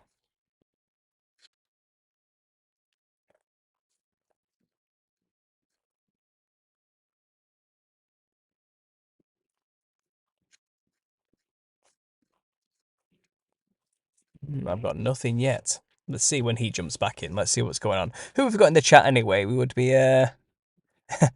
we'll see. Would be interesting to monitor the occurrence of technical difficulties on live streams. Seems like they happen more with certain subjects. Maybe, maybe not. I mean, a part of the conspiratorial side of me, you know, really wants to say, ooh, it's them trying to shut me down and silence me. But then the human logical side of me is saying technology these days is not as good as we think it is, and it's possible the signal's just crap. So maybe we don't need to be that edgy about what's going on with it. But absolutely, yeah, this is a janky one for sure. And I apologize. As you can tell, I'm speaking to you guys right now and it's all clear on my side. So I think there's just some technical issues with the software he's using, which is StreamYard, which is a free online streaming service. I have a fundraiser going to get £150 together to buy Zoom, which I might as well announce it. If you're a regular listener of mine and you're on the Telegram group where I'll be posting the links to these things, but I'm thinking of arranging every 2 weeks on a Saturday a group Zoom call for people just to get on together with me, and we'll have a big group conversation, just sharing ideas.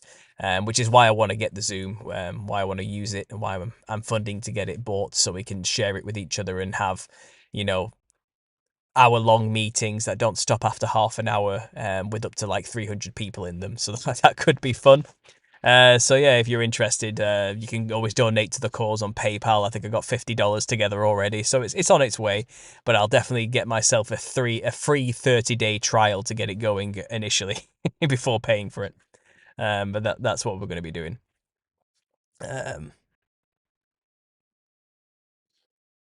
What have we got?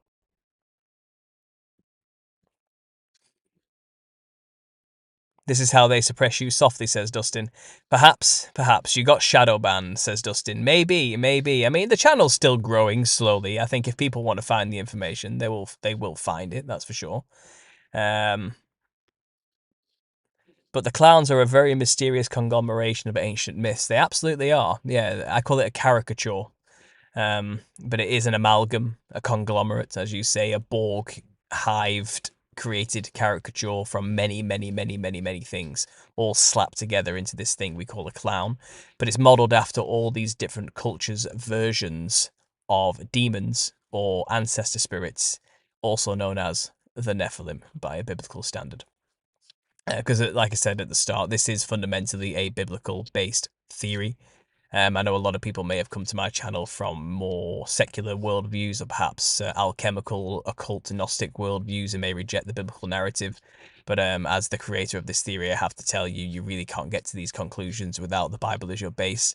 So that's just the way I come at all these things. I'm not pushy or preachy about it, though, but that's where my worldview is based within. And there's plenty of stories about how that came to be on my channel too, if you're interested. But today, I tend not to obviously focus too much on the biblical stuff as I'm explaining the aesthetics, but the Nephilim are a biblical concept. They were created via the rebellion of fallen angels against God by corrupting his mankind's image.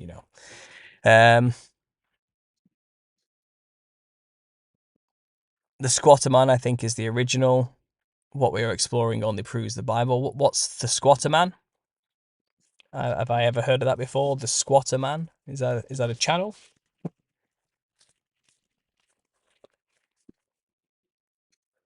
Oh, it's the rock. I see.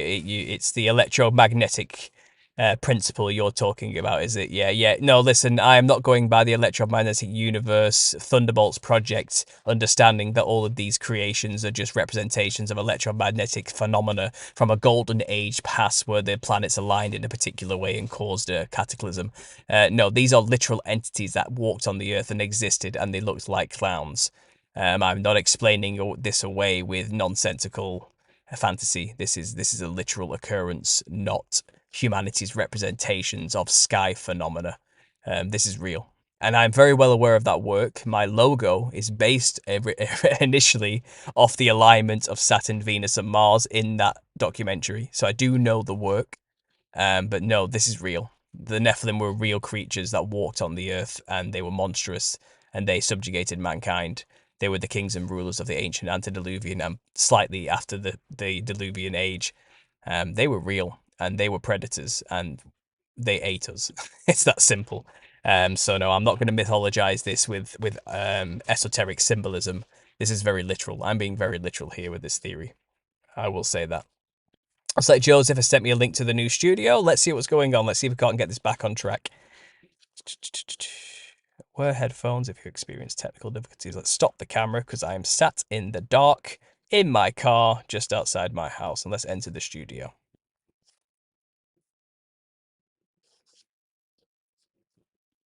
Hey, bud. Okay, we're back. There we go. Yeah. All right. So let's try to keep this.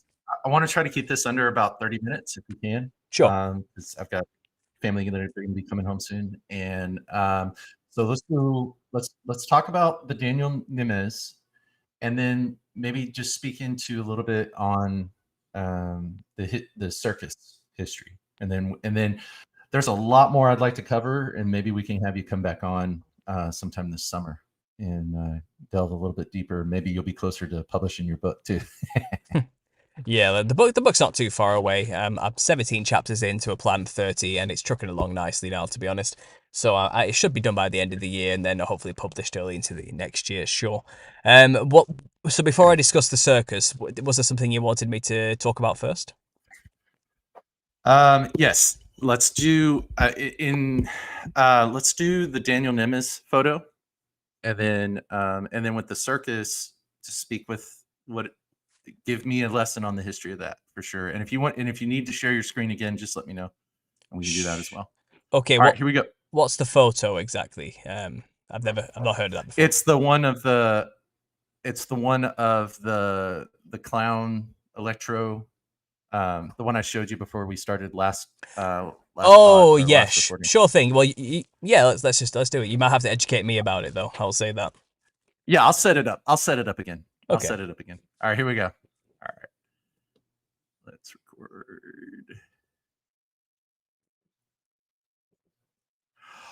All right, so since we were getting into portals, we were talking about portals, I want to kind of set up this photo. All right, and so there was a Hispanic gentleman who was an electro engineer at Yale University. He created a machine that he called electrovision. And what he allegedly does is he shoots electrons into another dimension, is what he claims. He shoots it into another dimension, and the electrons come back. And when they come back, they bring up some very interesting photos. And so I want to put this photo up there for you.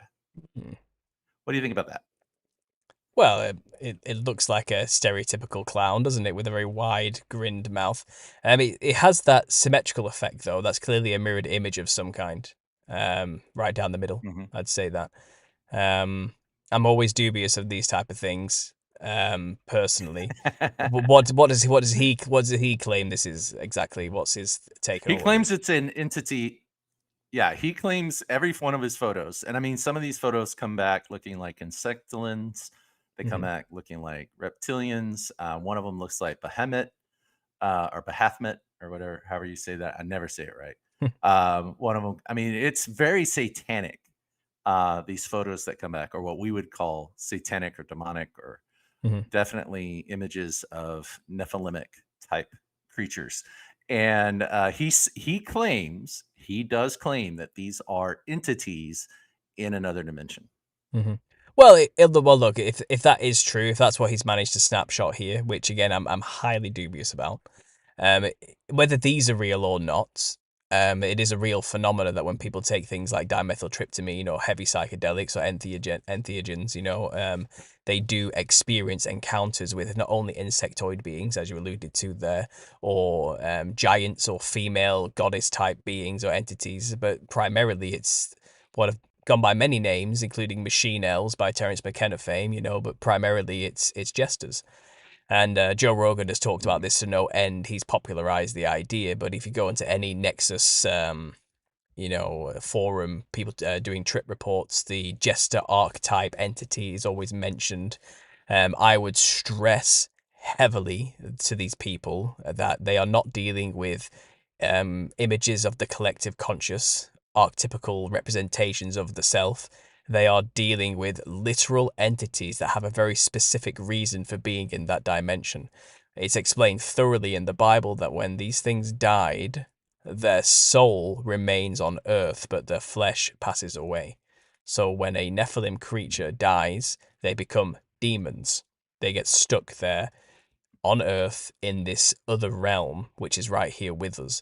I refer to the astral realm as the plumbing of our universe. It's where all the out of the sight coding is that projects the real deal, which is where we live. A lot of these people who take these psychedelics are fooled into thinking they're going somewhere special, somewhere better than where we are. All they're going to is a place where there are no embodied forms. We live in the realm where forms can be embodied. We are the prize to these things. They want a body once more. So this is where demonic possession comes into it. The whole point of demonic possession is that these entities want to live vicariously through our senses because they don't have any anymore. So when they possess an individual, they tend to make them do things which are quite heinous, lustful, prideful, gluttonous in some way, because they're trying to feel through your tongue, through your nose, eyes, and fingers, the sensations that they crave so much. And that's what possession truly is about. And the stronger you can make that pathway to them, the more control they can have, the more they can experience, which is why there is such a push to get people to dress like clowns even today. Clowncore fashion is the hottest trend of 2023, trying to get people to dress in more clownish clothing because they're trying to strengthen these channels. A lot of these ancestor spirit culture worship people who dress in this way.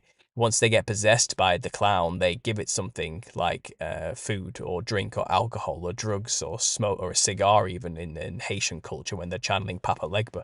But the whole point is to feed the demon things, feed the ancestor things, because that's what they want and that's what makes them happy. And in return, they get things like wisdom, knowledge, strength, or the voodoo, witchcraft, the ability to kill their enemies or whatever. There's an exchange of some kind. But what these people are experiencing when they take entheogens, what they're talking to, the only things that are there are the disembodied spirits of the Nephilim. The DMT realm itself isn't evil, it's necessary. Like I said, it's the plumbing of our universe. It's where the matrix coding is that projects our universe. It's a perfectly normal, natural, God-created realm. It's just currently a war zone. So going there is a very, very, very bad idea because it's only filled with your enemies. And their fate is sealed. At the end of time, they'll be cast into the lake of fire before a new heaven and earth is created. Until that point, they're basically just trying to do everything they can to experience as much as they can, and they do that through you. But never forget, as I said at the beginning, this is Ephesians 6:12. They are foot soldiers in a spiritual war that we're involved with. They answer to a hierarchy. They answer to their parents, the fallen angels, who are still at war with us today. And they will, they're a part of that agenda. So that image you showed me there, if he is pulling them straight from the astral realm and they look like clowns, it's not surprising because he's just channeling the entities I've been stressing here today, you know. And this is coming from somebody who's done all the drugs, by the way. And right. Well, yeah, that is definitely not something I'm well versed in, but what I look at when I see this is you're absolutely right. The Ephesians 6 is it's the principalities and powers of the air that Paul talks about.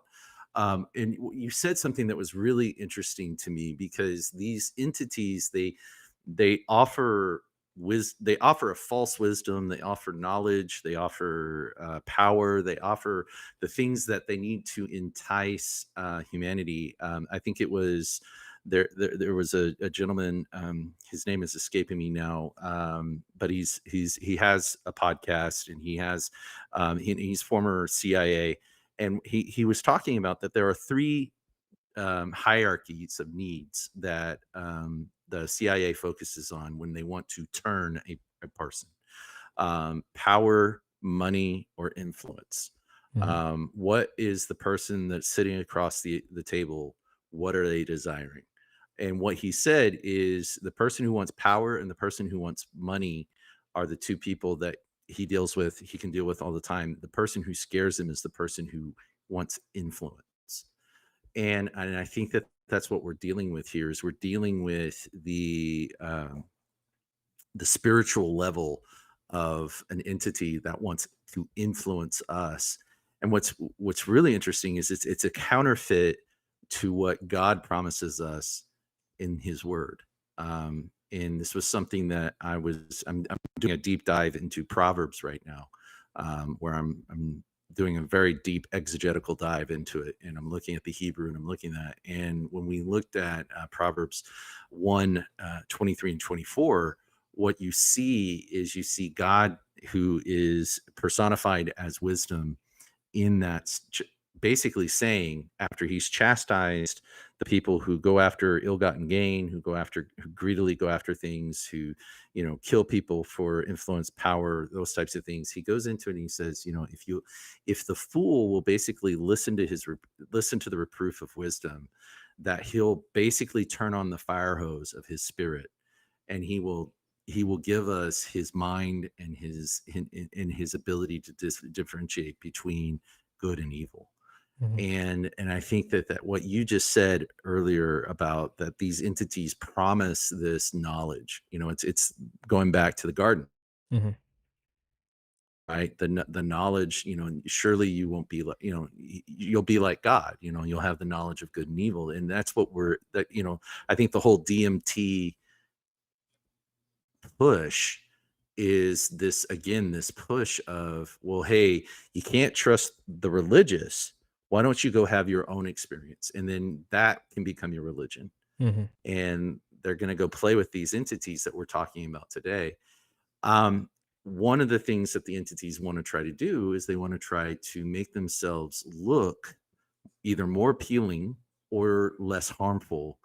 And so what I want to take the remainder of our time together today is, I want to take the time to have you speak on this, the circus, how the circus was used to kind of take the edge off of this entity and make the clown something that is more palatable for children.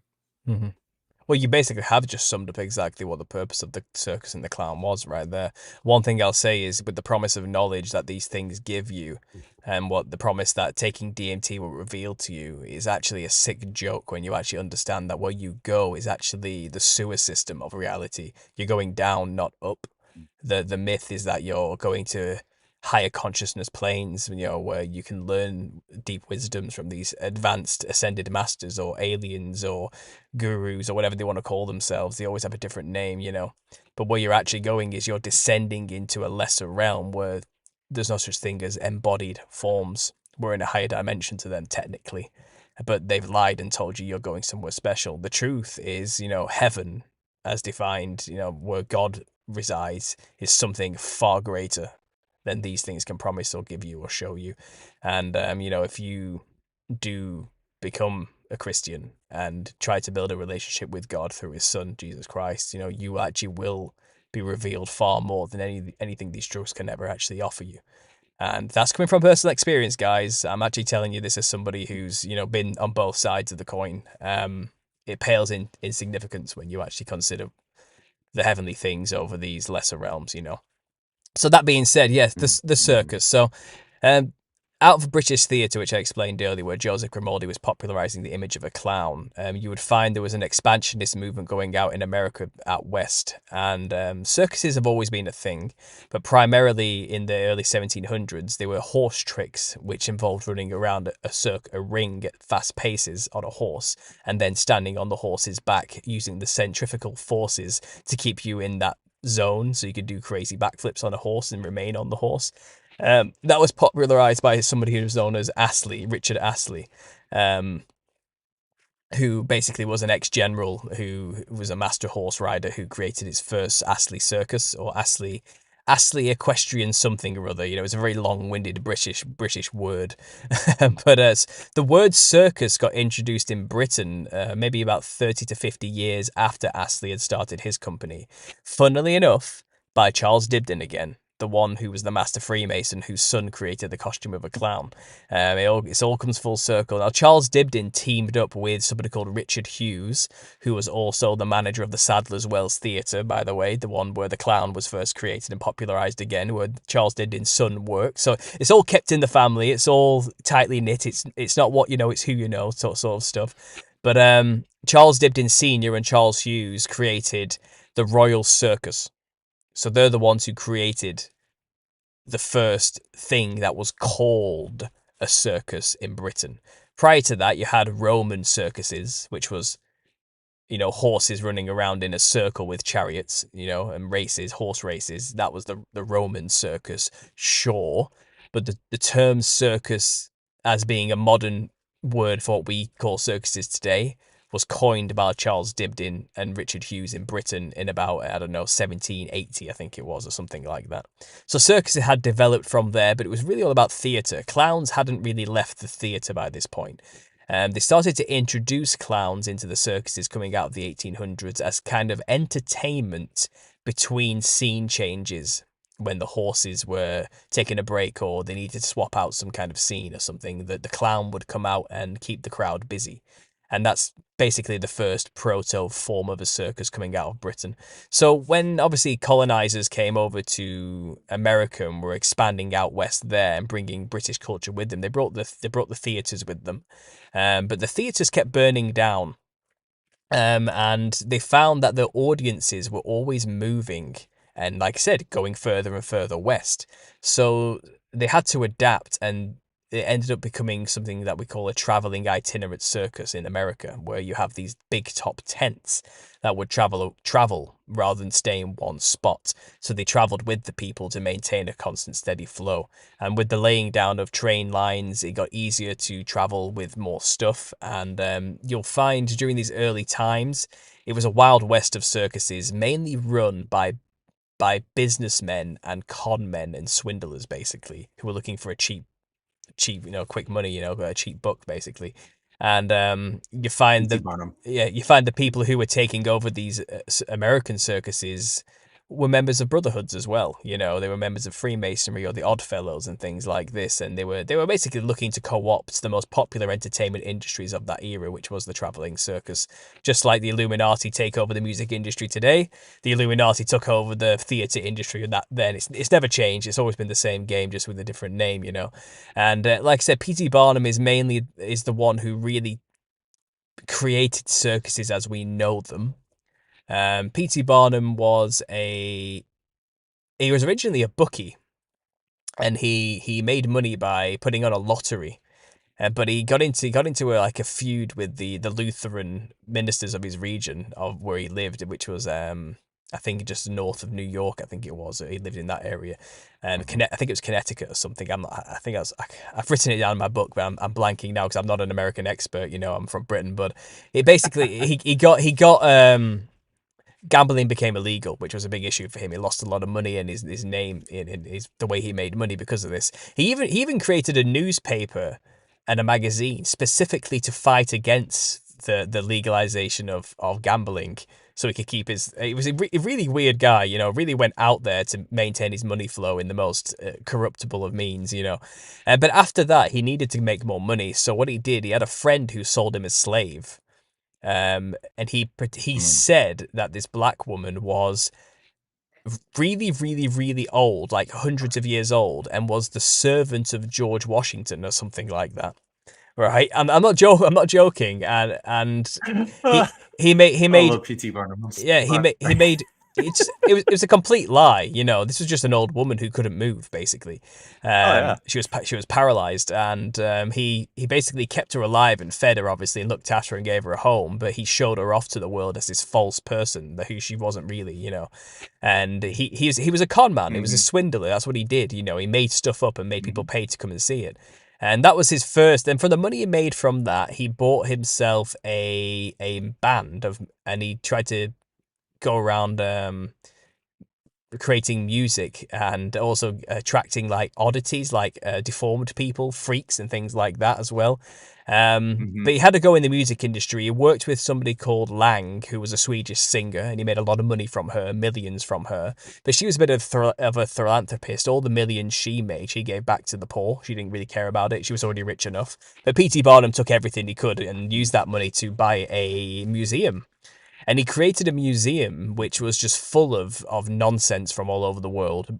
Freemasons being the traveling men they are, they brought a lot of odd things from all these weird countries there and put them on display. But he also claimed to have a real mermaid, which when people went to see it, they realized it was a monkey's head sewn onto the body of a fish. It wasn't really a mermaid, but he was a master of sensationalism, and people just had to come and see the odd things he had on display at his museum. He got embroiled in a scandal where he claimed to have the mummified remains of a real giant. Okay, but it was actually a hoax. He was just a plasticast fake model, which he had got the inspiration from because there was another guy who claimed to have a model of the remains of a real giant. Okay, so he heard that this other guy had a giant, and he was like, "I need me one of them," So he went ahead and faked his own version. But then get this is where it gets really funny. That guy who he copied sued P.T. Barnum for taking the limelight away from his real giant.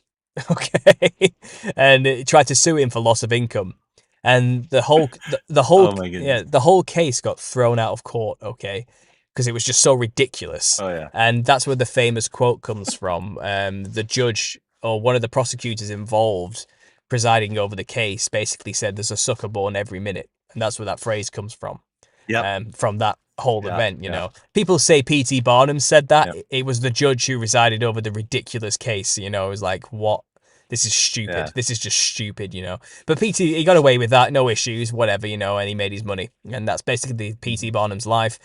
He went on to adopt a midget from one of his distant cousins, who he went on to name after a famous character called General Tom Thumb.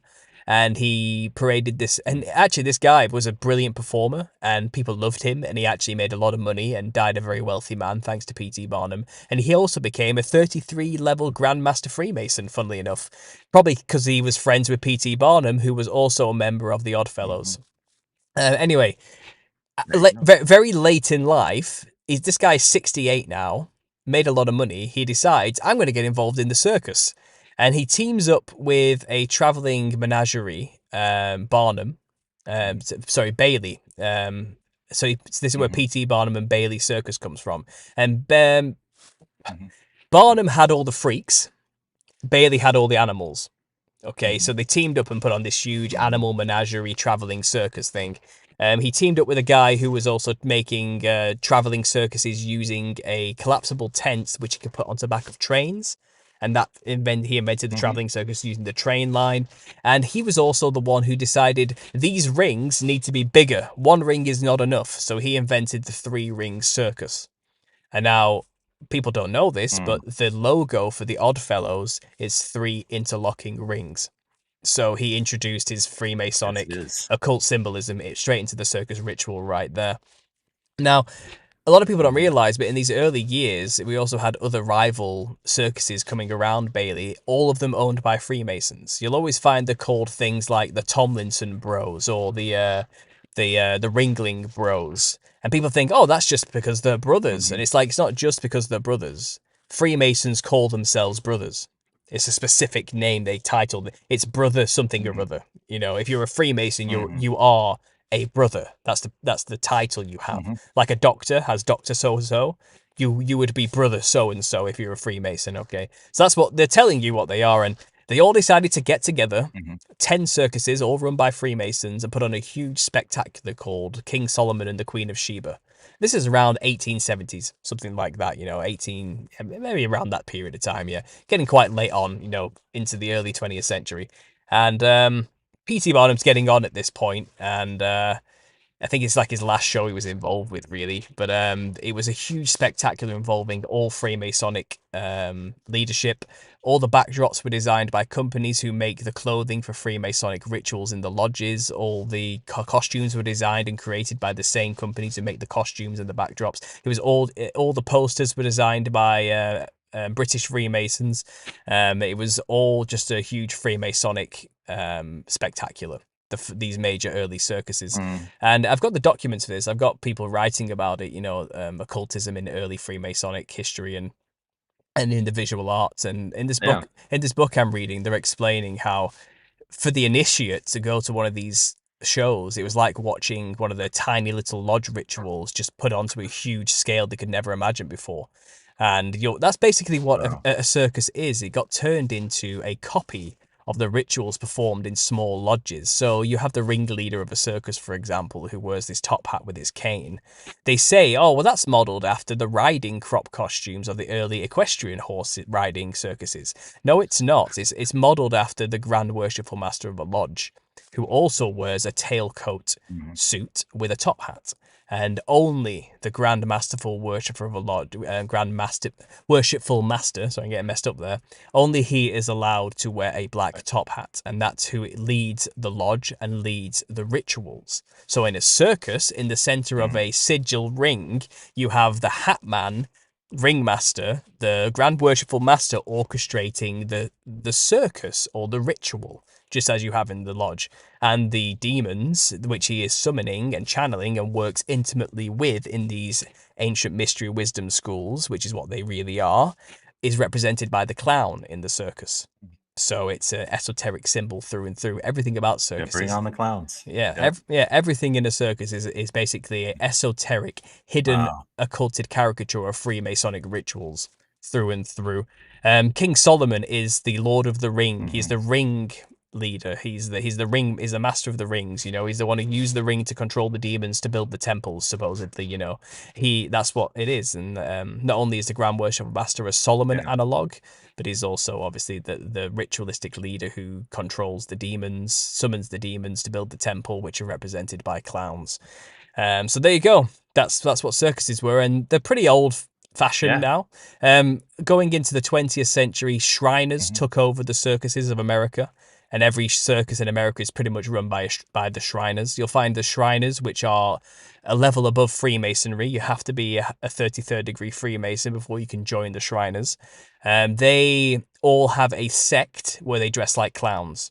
Every faction, every shrine has a clown cult within it, and they have to dress like clowns and go entertain children, or go and do little parades where they drive around in little cars and entertain the sick children at the hospitals they run, which are basically just giant loosh farms to scare the crap out of children in their last moments of life and feed the demon that they're channeling while they're dressed like it, you know, because at the end of the day, secret societies are physical foot soldiers who answer to the spiritual demons, who they in turn answer to their spiritual fallen angel fathers. There's a hierarchy. So they're all in communication with each other in a hierarchical system. And the next step, the next level above the secret societies who are men, are the demons on the other side. So they're in constant communication with them, in constant rituals to work with them. And they know what they look like. So they created the clown as a way to dress like their bosses, their gods, so they could do it publicly without people realizing it. And now they're in that game now of making other people dress like it too unknowingly by popularizing the clown in modern society. So more and more people can clown themselves up as much as possible, opening more stronger channels for the Nephilim to have a means of control over people in this realm. Remove God as much as possible, replace it with clowns, then you've got a channel for the Nephilim to return more easily. And I believe that's what the 2016 clown sightings was truly all about. It was a message, you know. The clowns, the Nephilim are returning in a spiritual sense, you know. So there we go. Summarize as quick as I can. Well, we had here in Fort Worth, we had clowns. There were clowns in a neighborhood here called Saginaw, which is in the northern part of Fort Worth. And it was pretty scary. I mean, for people that were living, you know, I was teaching in that area. And it was pretty scary for a lot of people, because these clowns, I mean, they were trying to hurt people. It wasn't just, they were just standing there looking scary. They were literally trying to hurt people. You know, and you got a lot of kind of ham-handed explanations in the media about, you know, well, these are just people that are part of some gang called you know, that are loosely affiliated with the Insane Clown Posse and all this kind of stuff. And I'm just going, there's more to this than that. Oh yeah. But it's incredible when you look at this stuff. And again, you know, when you study, when you really get into this world that we're living in, and you begin to start pulling back the veil, you know, there are times where sometimes you have to step back and you just have to go, am I going crazy? You know, because the Enlightenment and the modern world convinced us that scientific materialism was it, that there's nothing beyond what you can smell, taste, hear, touch. And when you open yourselves to the realization that, and I mean, there are Christians that grew up in the charismatic space that, you know, yeah, we know the Holy Spirit, and we know the demons, and we know that, okay. But when you really look at the tricks and what the devil has done, to bring people and to convince people that they are not doing something evil, right? It's just wow. Well, Well, listen, I really want to thank you for coming. I would love to have you back on where we can do even more of a deeper dive. Plus, also, I'd love to have you come on and talk about the modern clown culture, what we're seeing today, Mhm. and how it reflects on your. So we'll get together to see if maybe we can work that out, if that's good for you. Oh yeah, sure. I mean, like I said, we touched on the basic precursor history to all of this today, and where the theory has its basis in reality. Its practical applications are really manifest in the modern world through things like the music industry, the art industry, idol worship, movies, media. All media is pushing this on you in ways you just don't even realize, and they've been doing it for a long time. And you wouldn't even recognize it as clown necessarily. One very, very quick example I can give you is David Bowie. Pale white skin, red hair, multicolored fractaled clothing. Mm, The true trick to becoming famous and yeah. powerful in this world is not to have any talent necessarily, but it's to dress like a fractaled clown monster as much as you possibly can, and you will be elevated by the people who run the industries, because they want those type of people Yep. who dress that way to be the idols other people emulate. It's that simple. Yep. Little Nas, Lady Gaga, Oh yeah. Cher. All just to name three off the top of my head that I mean, like It there's go some it go clowns. it goes deep. It goes All very right. deep. Well, oh, I'm well. We'll cover that then on the next episode for Oh yeah. sure. Well, hey, let us know. Drop where people can find you, where your YouTube channel, your website, all that kind of stuff. Let people know that real quick. Sure, so you can find me on YouTube. Just search for Understanding Conspiracy and you will find all my work there, no problem. Just type in Nephilim Clowns and I'm sure you'll find all my videos coming up straight away as well. You can find me on Twitter at UConspiracy, and I'm also on Rumble as well if you want to find my videos on there. I'm currently in the arduous process of uploading them all and backing all my work up on that channel, just in case one day YouTube decides to rip it all away from me. You never know. So you can also follow me on Rumble if you want to. I do have a Patreon if you want to sign up. $5 a month gets you access to all these extra little bits, as well as it helps support me do what I do. I am self-employed and I do this full time next to my photography job, so any little helps. So if you want to support me, you can do that.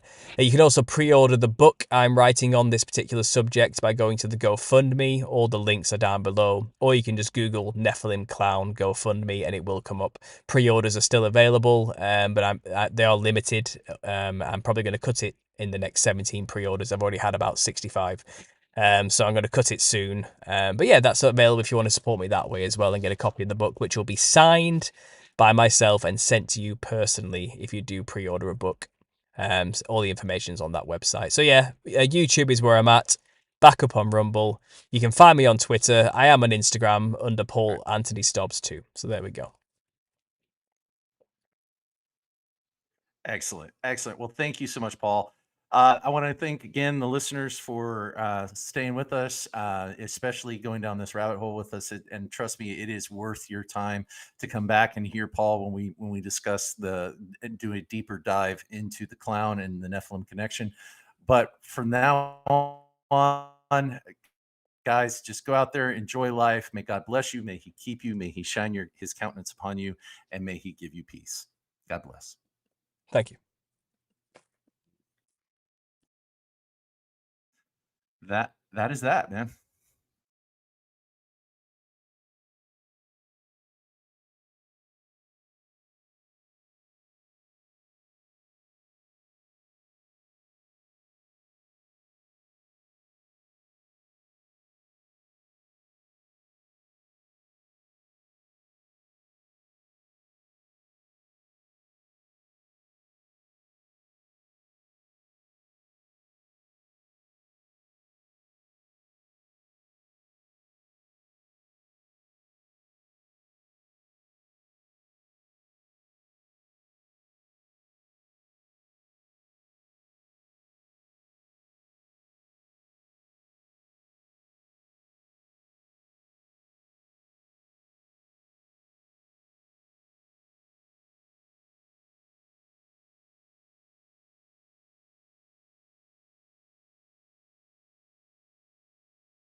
Okay, guys, he's signed off. He's gone now. Thanks for being here, and thanks for bearing through the technical difficulties there in the middle. I can actually just delete that in post on YouTube, so hopefully people listen to it afterwards won't have to deal with that awkward middle section, and they'll just jump straight to where we got back into it straight away. But it's just one of those things.